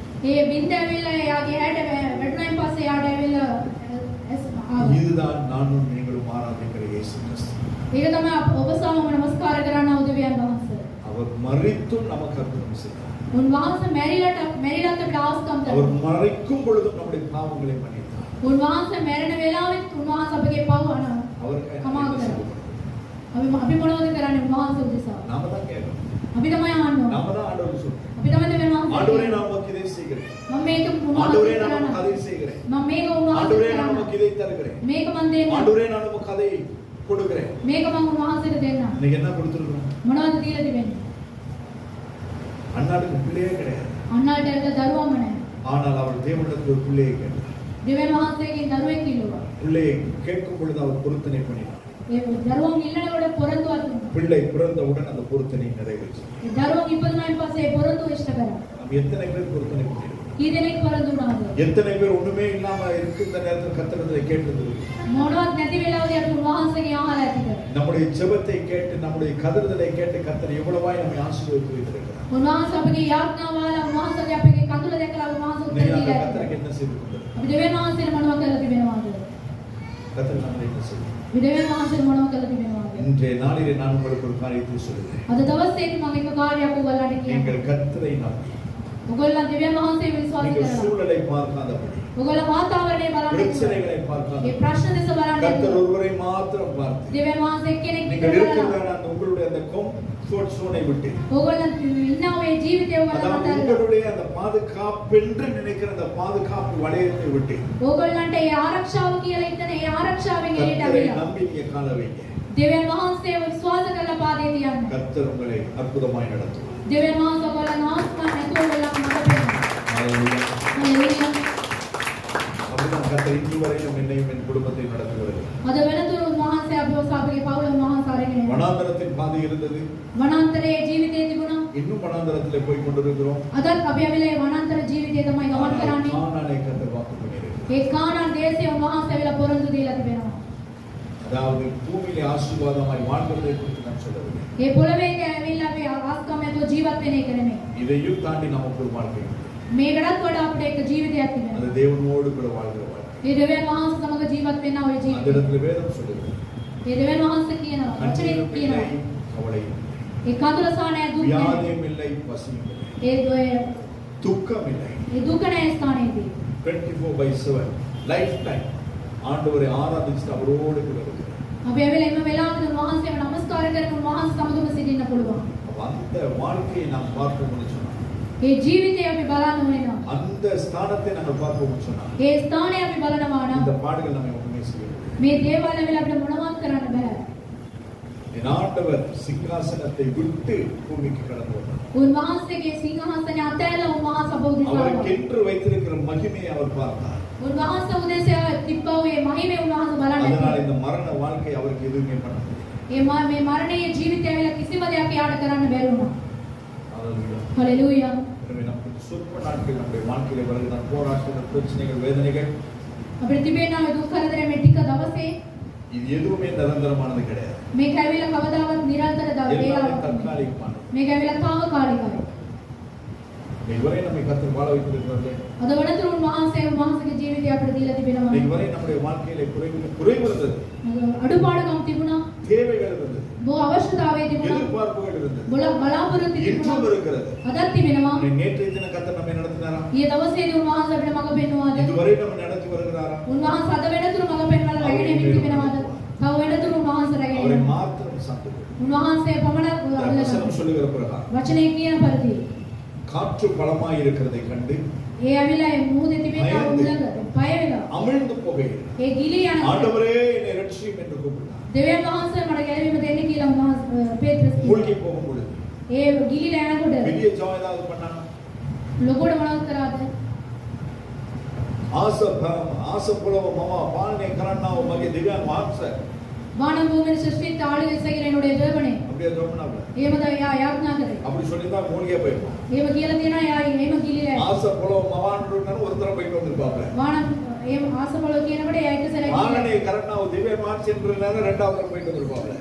ආளுගை செய்கிற மேல் දෙවෙනි සැරේ යා நான் කියලා வேற கண்டென்ட்னால ஆளு உள்ளே போயிருப்பான். මම ආරක්ෂා කර බේර ගන්න කියනකොට උන්වහන්සේ කියලා එයා ගිහලා இல்லையா? එහෙමනේ ஆண்டவரே நினைச்சு அவ்வளவுதான். දෙවියන් වහන්සේ මාව ආරක්ෂා කරගන්න ஆண்டவர் வந்து அவனை கரத்தை பிடித்து දෙවියන් වහන්සේ ඇවිල්ලා යාගේ අතාලලා ඉසුලුවා தூக்குனவரு ඉසුලුවා උන්වහන්සේ ஏன் உங்களுக்கு என்ன நடந்துச்சு கேட்டாரா? මොනවද පුතා යාට මොනවද උනේ කියලා ඇහුවා அற்ப விசுவாசியே අත්පැහැදිලි මන්තය அப்படிதான் திட்டினாரு. එහෙම තමයි යා කිව්වේ ஏன் ඇයි அவரை பார்த்து போக வேண்டிய நாம் උන්වහන්සේ දෙස බලලා යනවා අපි மனுஷரை பார்த்து போய்க்கிறோம். මනුෂ්‍ය දෙස බලනවා அவரை பார்த்து செய்ய வேண்டிய நாம் උන්වහන්සේ බලලා කරනවා அவங்க කරනවා அப்படி අපි இருக்கிறாங்க இவங்க அப்படி இருக்கிறாங்கன்னு பார்த்து கடைசியில் மூழ்கியே போயிடும். එයා මේව ඉන්නවා මෙයා මේව ඉන්නවා කියලා අන්තිමට ගිලිනම යනවා வாழ்கிறது ஒரு வாழ்க்கை. ජීවත් වෙන එක එක ජීවිතයක් அந்த வாழ்க்கையை நீங்கள் கர்த்தருக்காய் வாழ்ந்து பாருங்க. ඒ ජීවිතය ඇවිල්ලා දෙවියන් වහන්සේ උදෙසා ජීවත් වෙලා அந்த බලන්න வாழ்க்கை சந்தோஷமாய் ඒ ජීවිතය ඇවිල්ලා அந்த සතුටුදායක வாழ்க்கை වෙනවා ஆசீர்வாதமாய் ඒ ජීවිතය ඇවිල්ලා அந்த வாழ்க்கை ආශිර්වාදවත් திருப்தியாய் ඒ ජීවිතය ඇවිල්ලා තෘප්තිමත්ව තිබෙනවා வாழ்ந்து அனுபவப்பட்டு கொண்டிருக்கிற நான் உங்களுக்கு சொல்றேன். ඒ ජීවත් වෙනා වූ ජීවත් වෙලා ඉන්නා වුම நீங்க කියනවා நினைக்கலாம் நம்ம பாஸ்டருக்கு ரொம்ப இருக்குது போல භාෂණ ගොඩක් තිබෙනවානේ නැහැ நாங்க வீடு தேடுகிறோம், අපි ඇවිල්ලා ගෙවල් හොයනවා வீட்டுக்கு அமௌண்ட் கொடுக்கணும், ගේ කුලි இது ගෙවන්න எல்லாம் ඕනේ இருக்கிறது. මේ ඔක්කොම තිබෙනවා கர்த்தர் எனக்காய் யாவும் செய்து கொடுத்தார். දෙවියන් වහන්සේ මා සතු සියලු දේ කරලා ඉම කරනවා இதுவரையிலும் செய்தார், இனியும் செய்வார். අද වනතුරු කරත් තවත් උන්වහන්සේ කරයි மனுஷரை பார்த்த காலம் உண்டு. මනුෂ්‍ය දෙස බැලුවා වූ දවස් நிந்தை, තිබෙනවා அவமானம், வெட்கம் இதுதான் நிந்தனை. දුක් කරදර වේදනා කඳුළු තමයි මේ ஆனால் වගේ என்று கர்த்தரை மாத்திரம் பார்க்க ஆரம்பித்தோமோ කවදද අපි දෙවියන් වහන්සේ දෙස බල පමණක් බැලුවේ அன்றிலிருந்து கர்த்தர் தேவைக்கு ஏற்ப நம்மை ஆசீர்வதிக்கிறார். එදා වෙනතුරු උන්වහන්සේ ඇවිල්ලා උන්වහන්සේගේ අවශ්‍යතාව අපේ நம்முடைய வருகிறவர்களுக்கும் අවශ්‍යතාව இல்லை என்று சொல்லாதபடிக்கு செய்யும்படிக்கு கர்த்தர் நடத்துகிறார். අපේ දෙසට එනකොට නැහැ කියන තත්ත්වෙට උන්වහන්සේ අපිව උසවලා நீங்க තිබෙනවා ஒரு குடும்பத்தை மட்டும் வச்சுட்டு இந்த குழம்பு குழம்புறீங்க. එක පවුලක් තියාගෙන ඔයගොල්ලෝ මෙච්චර දුක් කරදර වෙනවා உங்களுக்கு தெரியுமோ தெரியாத எனக்கு தெரியாது. ඔයගොල්ලන්ට දන්නවද නැද්ද කියලා දන්නේ නැහැ தேவநாமம் மகிமைப்படும்படியாக சொல்லுங்க. දෙවියන් වහන්සේගේ නාමය මහිමට වෙන පිණිස அநேக කියනවා குடும்பங்களை நாங்கள் விசாரிக்கிறோம். බොහෝ පවුල් ගැන අපි ඇවිල්ලා හොයලා බලනවා அநேகருக்கு நாங்கள் உதவி ஒத்தாசைகள் செய்கிறோம். බොහෝ පවුල් වලට අපි උදව් කරනවා ஏன் එයි கர்த்தர் நமக்கு செய்கிறார், அதை நாங்கள் திருப்பி செய்கிறோம். දෙවියන් වහන්සේ අපිට කරනවා ඒක අපි අනිත් අයට அதனால කරනවා இன்னைக்கு நமக்கு நிறைவு கிடையாது, குறைவில்லாதபடி கர்த்தர் நடத்துகிறார். අපිට සම්පූර්ණේ නැහැ එනමුත් අඩුපාඩුකම් නැතුව උන්වහන්සේ අපිව මඟ පෙන්නනවා ஆமா, நம்மகிட்ட வந்து உட்கார்ந்து நம்மளோட பேசுவார். අපිත් එක්ක වාඩි වෙලා කතා කරලා බලන්න கர்த்தர் நம்முடைய குடும்பத்தில் நம்முடைய வாழ்க்கையில இந்த ஊழியத்தில் செய்கிற காரியங்களை உங்களுக்கு பக்க பக்கமாய் சொல்லுவார். මේ ජීවිතයේදී අපගේ සේවාව තුළ උන්වහන්සේ කරන දේවල් පිටුවක් ගානේ கர்த்தர் කියනවා செய்கிறார். එක එක ගානේ උන්වහන්සේ ஆனா කරනවා நம்ம ஒரு குடும்பத்தை வச்சு நாம் புலம்பிட்டு இருக்கோம். එක පවුලක් අපි ඇවිල්ලා දුක් වෙනවා ஐயோ அதுக்கு காசு இல்ல, ඒකට ஐயோ இதுக்கு காசு இல்ல, මේකට මුදල් ஐயோ නැහැ அங்க கொடுக்கணும், ඒකට දෙන්න ஐயோ ඕනේ இங்க கொடுக்கணும், මෙන්න මේකට දෙන්න அதை ඕනේ வாங்கணும், இதை வாங்கணும். ඒක ගන්න ඕනේ මේක ගන්න ඕනේ என் ஆண்டவர் என் ஜீவனோடு கூட இருக்கிறார். අද දවසේදී උන්වහන්සේ ජීවත් වුණ අතර ඉන්නවා அதனால தான் நான் தைரியமா சொல்றேன். ඒ ඉඳන් මම ධෛර්යමත්ව කියනවා உங்களுடைய அந்த பாதுகாப்பு வளையத்தை விட்டு ඔයගොල්ලන්ගේ ආරක්ෂාවේ தைரியமா கடல் மீது இறங்கு. ඒ ධෛර්යම ඔයගොල්ලන් அது මුදේ எவ்வளவு ஆழமா இருக்கட்டும். කොච්චර ගැඹුරද கடல் ஆழம் உங்களுக்கு தெரியுமா? මුදේ ගැඹුර දන්නවද தெரியாது. දන්නේ නැහැ ஆனால் அந்த ஆழத்திலும் ඒ ගැඹුරෙන්ම சங்கீதக்காரன் சொல்றான், கடலின் ஆழத்திலே படுக்கை போட்டாலும் நீர் அங்கும் என்னை தாங்குகிறீர். ඒ ගැඹුරේ ඇතුලේ මුහුද ඇතුලේ ඇවිල්ලා මේ උත්තරත් උන්වහන්සේ මාව நான் ආරක්ෂා வானத்துக்கு போனாலும் මම අහසට ගියා அங்கும் உடைய கரம் என்னை எட்டி பிடிக்கிறது. උන්වහන්සේගේ දෑත ඇවිල්ලා මාව අල්ල ගන්නවා ஏன் என்று சொன்னால் நான் ஆராதிக்கிற தேவன். මම නමස්කාර කරනවා දෙවියන් වහන්සේ வானம் என்னுடைய சிங்காசனம், ආස ඇවිල්ලා උන්වහන්සේගේ ඇවිල්ලා பூமி என்னுடைய பாதப்படிகள் என்று சொன்னார். පොළොව ඇවිල්ලා මාගේ පාද அவ்வளவு பெரிய කියලා தேவனை நாங்கள் ஆராதித்துக் கொண்டிருக்கிறோம். එච්චර මහත් දෙවියන් වහන්සේ අපි නමස්කාර කරනවා அதனால ஆண்டவர் உங்களை என்னை பார்த்து சொல்றார், ඒ ඉඳන් උන්වහන්සේ ඔබ இப்பயும் සමග சொல்றார், කියනවා அற்ப දෙනුත් කියනවා விசுவாசிகள். අධෛර්යයෙන් විශ්වාසමත් වෙන්න நானும் அப்படிதான் இருக்கேன். මමත් එහෙම තමයි சில ඉන්නේ நேரங்களில் நானும் மனுஷன், මමත් මිනිස්සෙක් ஊழியக்காரன் தூதன் கிடையாது.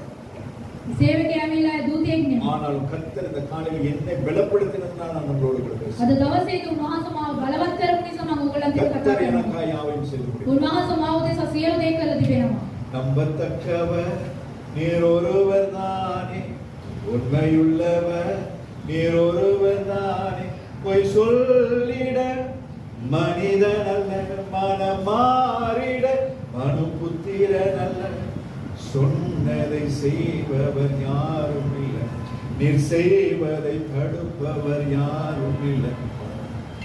அவர் செய்ய நினைத்தது ஒரு நாளும் උන්වහන්සේ කරන්න පටන් ගත්ත එක කවදාවත් கர்த்தரை மாத்திரம் சாப்பிடு.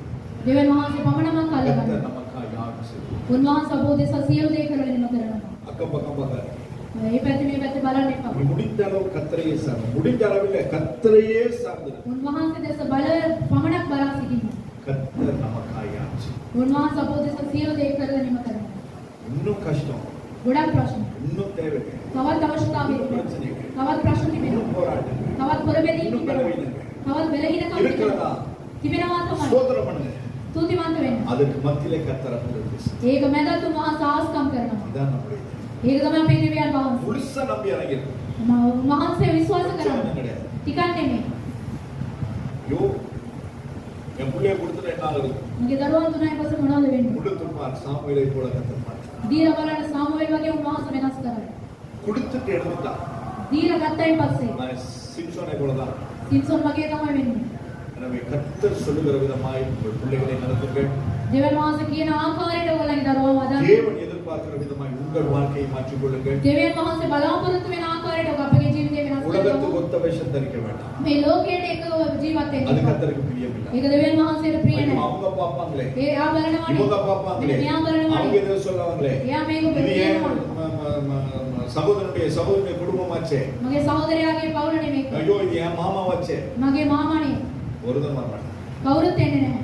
கடைசி நம்மோட கூட வருகிற தேவன் மட்டும். අන්තිමට අපිත් එක්ක එන්නේ යන්නේ දෙවියන් எனவே වහන්සේ පමණයි. எப்படியெல்லாம் தேவனை சந்தோஷப்படுத்த முடியுமோ அப்படி சந்தோஷப்படுத்த. කොයි ආකාරي දෙවියන් වහන්සේ සතුටු කරන්න පුළුවන් ඒ ආකාරයට අනුස්කාර කරනවා. දෙවියන් වහන්සේ කියන එක அவர் வானம் வந்திருக்கு. උන්වහන්සේ එන්න නම් එන්න. நாம தான் கேட்கணும். අපි තමයි අහන්නේ. ஆண்டவரே அதை தாங்க. දෙවියන් වහන්සේ ඒක ஆண்டவரே දෙන්න. இதை தாங்க. මේක දෙන්න. ஆண்டவரே எனக்கு இதை செய்யுங்க. මේක කරන්න. ஆண்டவரே அதை செய்யுங்க. මේක කරන්න. ஆண்டவர் சொல்றாரு சரி.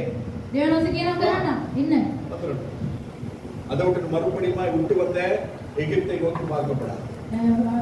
දාලා ආව මිසරේ දෙසට ආයි බලන්න හොඳ නැහැ. எகிப்தில இருந்து அந்த வெள்ளம் கூட குறிச்சு யோசிக்க கூடாது. මිසරේ තිබුණාම ඒ සුදුලුණු ගැන බලන්න அங்க හොඳ இருந்த නැහැ. கும்மட்டிக்காய குறிச்சு யோசிக்க ඒ கூடாது. කියන්නේ තිබුණාම ඒ දේවල් බලන්න හොඳ அதை නැහැ. யோசிச்சுட்டு இருந்தா நம்ம மறுபடியும் மூழ்கி தான் போவோம். ඒ බලාගෙන හිටියන් පස්සේ ඒකෙන් ගිලෙන්න තමයි වෙන්නේ. எதற்கு வனாந்தர பாதை? මොනවටද මේ වනාන්තරයේ ජීවිතය? சுதந்திரத்துக் கொள்வது. ඒක ඇවිල්ලා අත්දකින්න ඕනේ. இந்த இதெல்லாம் போராட்டங்களை கடந்து போனாதான் அங்க நமக்கு சுதந்திரமாய் கொடுக்கும் இடத்துல எந்த போராட்டங்கள் வந்தாலும் அதற்கு எதிர்கொண்டு நிற்க முடியும். நாங்கள் போராட்டங்களுக்கு பழகினாலும் අපි පොරබෙදින් තුලින් ඉතිවත් විතරයි අපිට මේ නිදාස් ජීවිතයේ පොරබෙද ආවන් පස්සේ ඒවා දිනකට நைட் பிரேயர் அன்னைக்கு சகோதரனோடு கூட பேசிக்கொண்டோம். රාත්‍රී කාලයේදී යාඥාවෙන් මම සහෝදරයත් එක්ක කතා நான் කරා. சொன்னேன் என்ன உங்களை ஆண்டவர் ட்ரெயின் பண்றாரு. තවත් උන්වහන්සේ ඇවිල්ලා ට්‍රේන් කරනවා ඔය. 40 வருஷம் ஆச்சு ஃபர்ஸ்ட் இன்னுமா ட்ரைனிங் அப்படின்னா.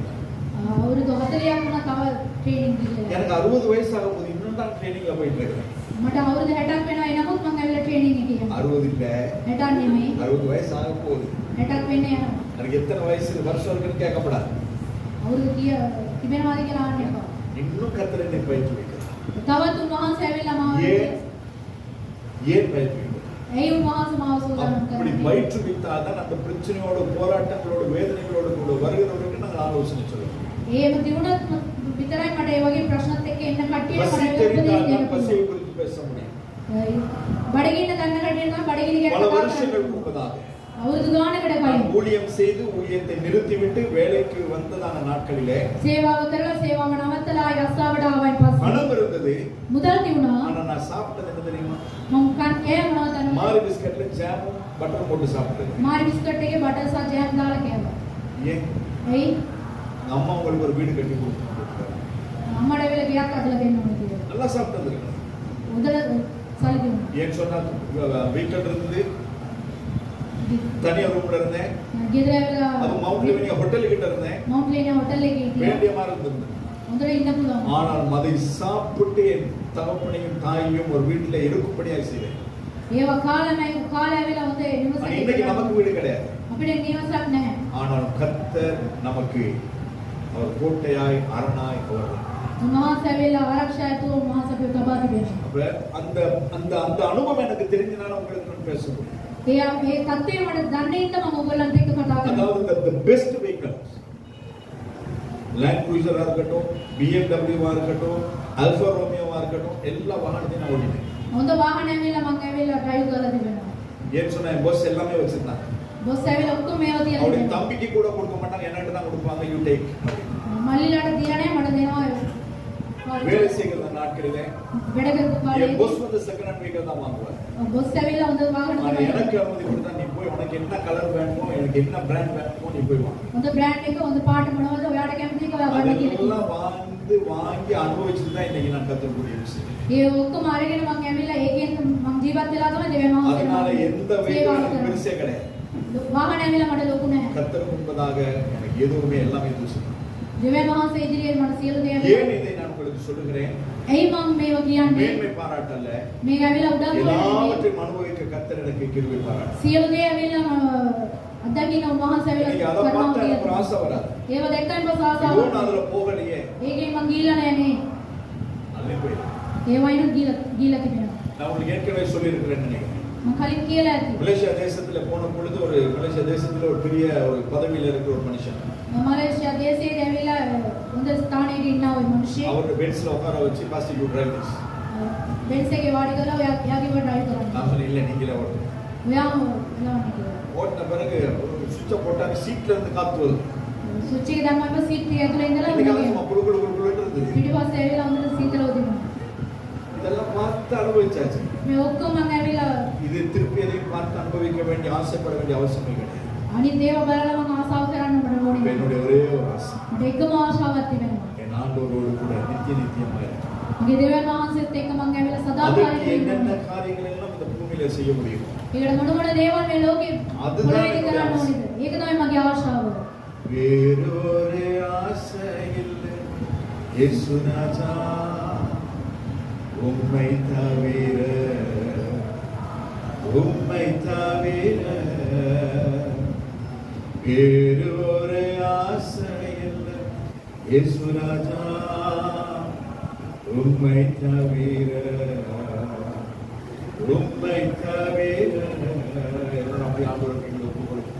දිසනාවලා වහන්සේට බාර දෙමු අපි කෙනෙක් ආව. இதுவரையிலும் நமக்கு பாதுகாப்பு என்று சொன்னதான அந்த இடத்தை விட்டு මෙච්චර දවස් අපිට ආරක්ෂාව කියලා අපි තාගෙන හිටියා நான் ඔය நம்பி ස්ථානේ. வாழ்ந்ததான அந்த ஸ்தானத்தை விட்டு අපි විශ්වාස කරලා හිටියා ඔය ස්ථානේ. ஆண்டவரே, நீர் எதை நோக்கி என்னை வர சொல்லுகிறீரோ පියාණනේ ඔබ වහන්සේ කොයි දෙසට එන්න කියනවා. அது கடனாய் இருக்கட்டும், ඒක මුහුදක් වෙන්න அது පුළුවන්. யோர்தானாய் இருக்கட்டும், ඒක යෝர்දාන් වෙන්න පුළුවන්.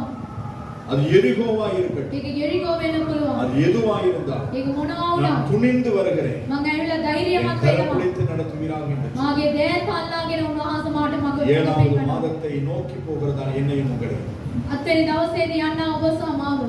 கர்த்தர் மகிமையாய் நம்மை ஆசீர்வதிக்க போகிறார். උන්වහන්සේ මහිමාන්ත විදෝ උන්වහන්සේ අපේ அந்த ආශිර්වාද ஆசீர்வாதத்துக்கு කරනවා. தகுதி உள்ளவர்களாக ඒ ආශිර්වාදයට ඇවිල්ලා අපි இன்று போக நாளை இன்னொரு நாள் இருக்கிறது.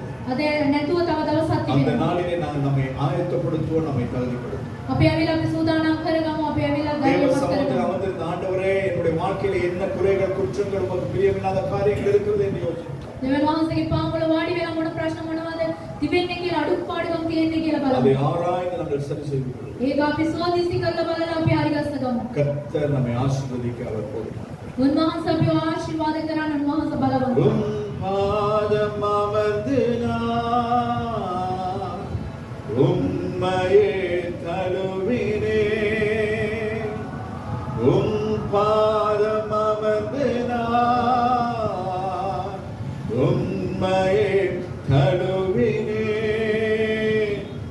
உம்மையே தழுவினேன். வேறு ஒரு ஆசை இல்லை இயேசு ராஜா, உம்மை தவிர,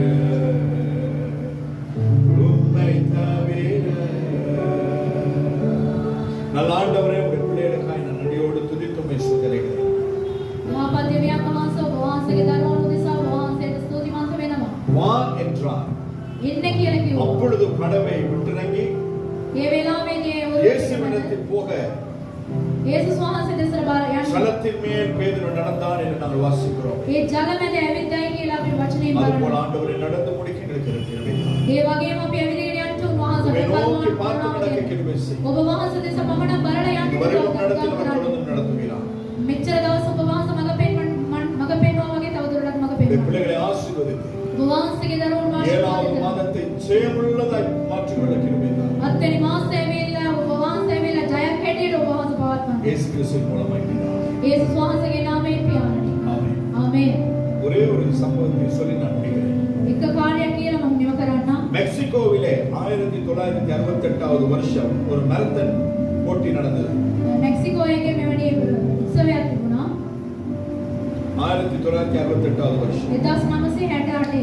அப்ப அதிலே இருந்து ஓட அநேக தேசங்களில் இருந்து அனுப்பி வைத்திருந்தார்கள். ගොඩක් දේශවල වල ඒකට දුවන්න ඇවිල්ලා කට්ටිය ගොඩක් ආවා. அதில் ஒரு மனிதன் தன்னுடைய ஓட்டத்தை ஆரம்பித்து ஓடுகின்றான். அந்த நடுப்பகுதியிலே මේ මිනිස්සෙක් ඇවිල්ලා ඒ දිවීම පටන් අරගෙන යදිවුවා. அவன் திடீரென்று அவனுடைய காலிலே ஒரு சதைப்பிடிப்பு ஏற்பட்டு හමක් ඇවිල්ලා අල්ලගෙන ඒ වගේ அது තත්ත්වයක நிமித்தமாய் அவன் கீழே விழுந்து ඒ ඉඳලා බිමට වැටිලා அவனுடைய முழங்கால்கள் இடம் மாறி விட்டது. அதாவது சரட்டன் சொல்லுவாங்க இல்லையா, அது அப்படியே இடம் மாறிடுச்சு. ඒ දණිස් ඇවිල්ලා ගොඩක් විපත්තිට වුණා යාගේ அதன் දණිස්. பிறகு அவனால் எழும்பி ஓட முடியவில்லை. ඊට පස්සේ යාට ඇවිල්ලා දුවන්න බැරි அதற்கு වුණා. பிறகு வைத்திய பரிகாரங்கள் அவனுக்கு செய்யப்பட்டது. அதே இடத்திலே வைத்து ඒ ස්ථානයේම ඇවිල්ලා යාට වෛද්‍යවරු ඇවිල්ලා යාට සහකාර මේව කරා ප්‍රතිකාර කරා. அந்த வைத்திய பரிகாரம் செய்து முடித்த பிறகு சற்று அவன் எழும்பி நிற்க அவனுக்கு ஏதுவாக இருந்தது. එයා ඇවිල්ලා ඒ වෛද්‍ය ප්‍රතිකාර කරායින් පස්සේ යාට හිටගෙන ඉන්න පුළුවන් වුණා. அவன் எழும்பி நின்று அவன் நொண்டி அவன் நடக்க ஆரம்பித்தான். එයා ඇවිල්ලා ඒ හිටගෙන ඉඳලා එහෙම ඇවිල්ලා ඒ දුවන් එයා නිකන් ඇවිදින්න පටන් ගත්තා. அவன் நொண்டி நடக்க ஆரம்பித்தவன் ඒ ඇවිදගෙන යනකොට கடைசியா எப்படியாகிலும் அவன் தடுமாறி அவன் போய் சேர வேண்டியதான இடத்துக்கு, அதாவது அந்த போட்டி முடிவுக்கு அவன் போய் முடித்து விட்டான். එයා අන්තිමට එයා ඇවිල්ලා ඒ නිම කරන ස්ථානයට කොහොම හරි යා ගිහිල්ලා ඉවරයි. உடனே அவன் அந்த போட்டியின் முடிவுக்கு அவன் போய் முடித்தவுடன் එයා අන්තිමට ඇවිල්ලා ඒ නිම කරන ස්ථානයට இந்தியாவில இருந்து ගියා. எல்லாரும் வந்து அவனிடத்துல பேட்டி கண்டாங்க. එයා කට්ටිය ඔක්කොම ඇවිල්ලා යාගෙන් ඇවිල්ලා உன்னுடைய கால்கள் உடைந்தும் ඔයාගේ කකුල කැඩිලා உன்னுடைய முழங்கால்களின் அந்த சிரட்டையான இடம் பெயர்ந்தும் එයාගේ දණිස්සල මෙච්චර විපත්තියක් ஏன் තිබුණා. இவ்வளவு 12 பேர் உனக்கு முன்பதாக ஓடின 12 பேர் அவங்க கிவ் அப் பண்ணிட்டாங்க. 12 දෙනෙක් ඇවිල්ලා මේ වුණා. அதாவது அவர்கள் ஓடி அந்த பந்தயத்தை முடிக்காதபடி அவர்கள் தங்களை விட்டு விட்டார்கள். ඒගොල්ලෝ ඇවිල්ලා නිම කරන්නේ නැතුව ඒගොල්ලෝ අන්තිමට ඒගොල්ලෝ ඇවිල්ලා ඒක නිම කරා. அப்படி இருக்கும் பொழுது நீ எப்படி ஏன் இந்த ஓட்டத்தை ஓடி முடித்தாய் என்று அவர்கள் கேட்டார்கள். එහෙම තියෙද්දිත් ඔය ඇයි මේක අන්තිම වෙනකම් දුවලා ආවේ කියලා ඇහුවා. அவன் சொன்னதான பதில், එයා කිව්වා ඔය පිළිතුර 5000 மைல்களை தாண்டி කිලෝමීටර් பந்தா නැත්නම් 5000ක් ඇවිල්ලා 5000 மைல்களை தாண்டி නැත්නම් 5000ක් ඇවිල්ලා මම ඇවිල්ලා ඒ ඔක්කොම වෙන என்னுடைய தேசம் என்னை அனுப்பினது මගේ දේශය ඇවිල්ලා මාව යවුවේ. இந்த ஓட்டத்தை அல்லது இந்த பந்தயத்தை நான் அறவாசிலே முடித்து என்னுடைய தேசத்துக்கு திரும்பும்படியாய் அல்ல. මගේ දිවීම ඇවිල්ලා භාගයට නවත්තලා යන එක නෙමෙයි. அந்த 5000 மைல்கள் என்னுடைய தேசம் என்னை நம்பி அனுப்பினது මගේ දේශය ඇවිල්ලා මා විශ්වාස කළ මේ ස්ථානෙට යවුවේ. இந்த ஓட்டத்தை நான் முடிக்கும்படியா. මේ දිවීම අන්තිම වෙනකම් මම යන්න ඕනේ කියලා. நான் ஓட்டத்தை இடையிலே நிறுத்தி என் தேசத்துக்கு போக விரும்பவில்லை. අන්තිම මම ඇවිල්ලා භාගයට නවත්තලා මම දේශයට යන්නේ முடியாதோ පුළුවන් ද බැරිද? என் தேசத்தின் எதிர்பார்ப்பை நான் நிறைவேற்றுவேன். මාගේ දේශය ඇවිල්ලා අරමුණ ඇවිල්ලා මම ඉෂ්ට කරන්න. அதனால் நான் நடந்து முடித்தேன், ஓடி முடித்தேன் என்று அவன் சொன்னான். ඒ ඉඳන් මම ඇවිල්ලා දුවලා ඉවර කරයි කියලා එයා කිව්වා. என்னையும் உங்களை பரலோகம் ஒரு நோக்கத்தோடு கூட இந்த பூமிக்கு அனுப்பியிருக்கிறது. ස්වර්ග රාජ්‍යවල එක අරමුණක් ඇතුව ඔබ සමාව යවලා තිබෙනවා. பரலோகம் உங்களையும் என்னையும் ஒரு நோக்கத்தோடு கூட ரட்சித்திருக்கிறது. ස්වර්ග රාජ්‍යවල ඔබ සමාව යවලා එක අරමුණක් ඇතුව பரலோகம் ගැලවීම உங்களிடத்திலும் என்னிடத்திலும் இருந்து ஏதோ ஒன்றை எதிர்பார்க்கிறது. ස්වර්ග රාජ්‍යවල ඔබ සමාගෙන් ඇවිල්ලා එක බලාපොරොත්තුක් எத்தனை තබා பேர் அந்த பரலோகத்தின் எதிர்பார்ப்பை முடித்து பரலோகத்துக்கு போக போகிறீர்கள்? කී දෙනෙක් ඇවිල්ලා ඒ බලාපොරොත්තු ඉෂ්ට කරලා යන්න යනවාද? அல்லது எத்தனை பேர் இந்த காணலான உலகத்திலே வாழ்ந்து மறித்து அந்த எதிர்பார்ப்பை நிறைவேற்றாமல் போக போகிறீர்கள்? කී දෙනෙක් ඇවිල්ලා මේ ලෞකික ලෝකයේ ඇවිල්ලා ජීවත් වෙලා ඒ බලාපොරොත්තු නැති කර ගන්නවා. கர்த்தர் நமக்கு முன்பதாய் போய் எல்லாவற்றையும் முடித்திருக்கிறார். දෙවියන් වහන්සේ උන්වහන්සේ ඉස්සරහින් ගිහලා ඒ ඔක්කොම නිම කරලා තිබෙනවා. அவரை சார்ந்து கொள்ளுங்கள். උන්වහන්සේ වල්ල ගන්න கர்த்தர் உங்களை ஆசீர்வதிப்பார். උන්වහන්සේ ආශිර්වාද කරා. ஹalleluya. හalleluya.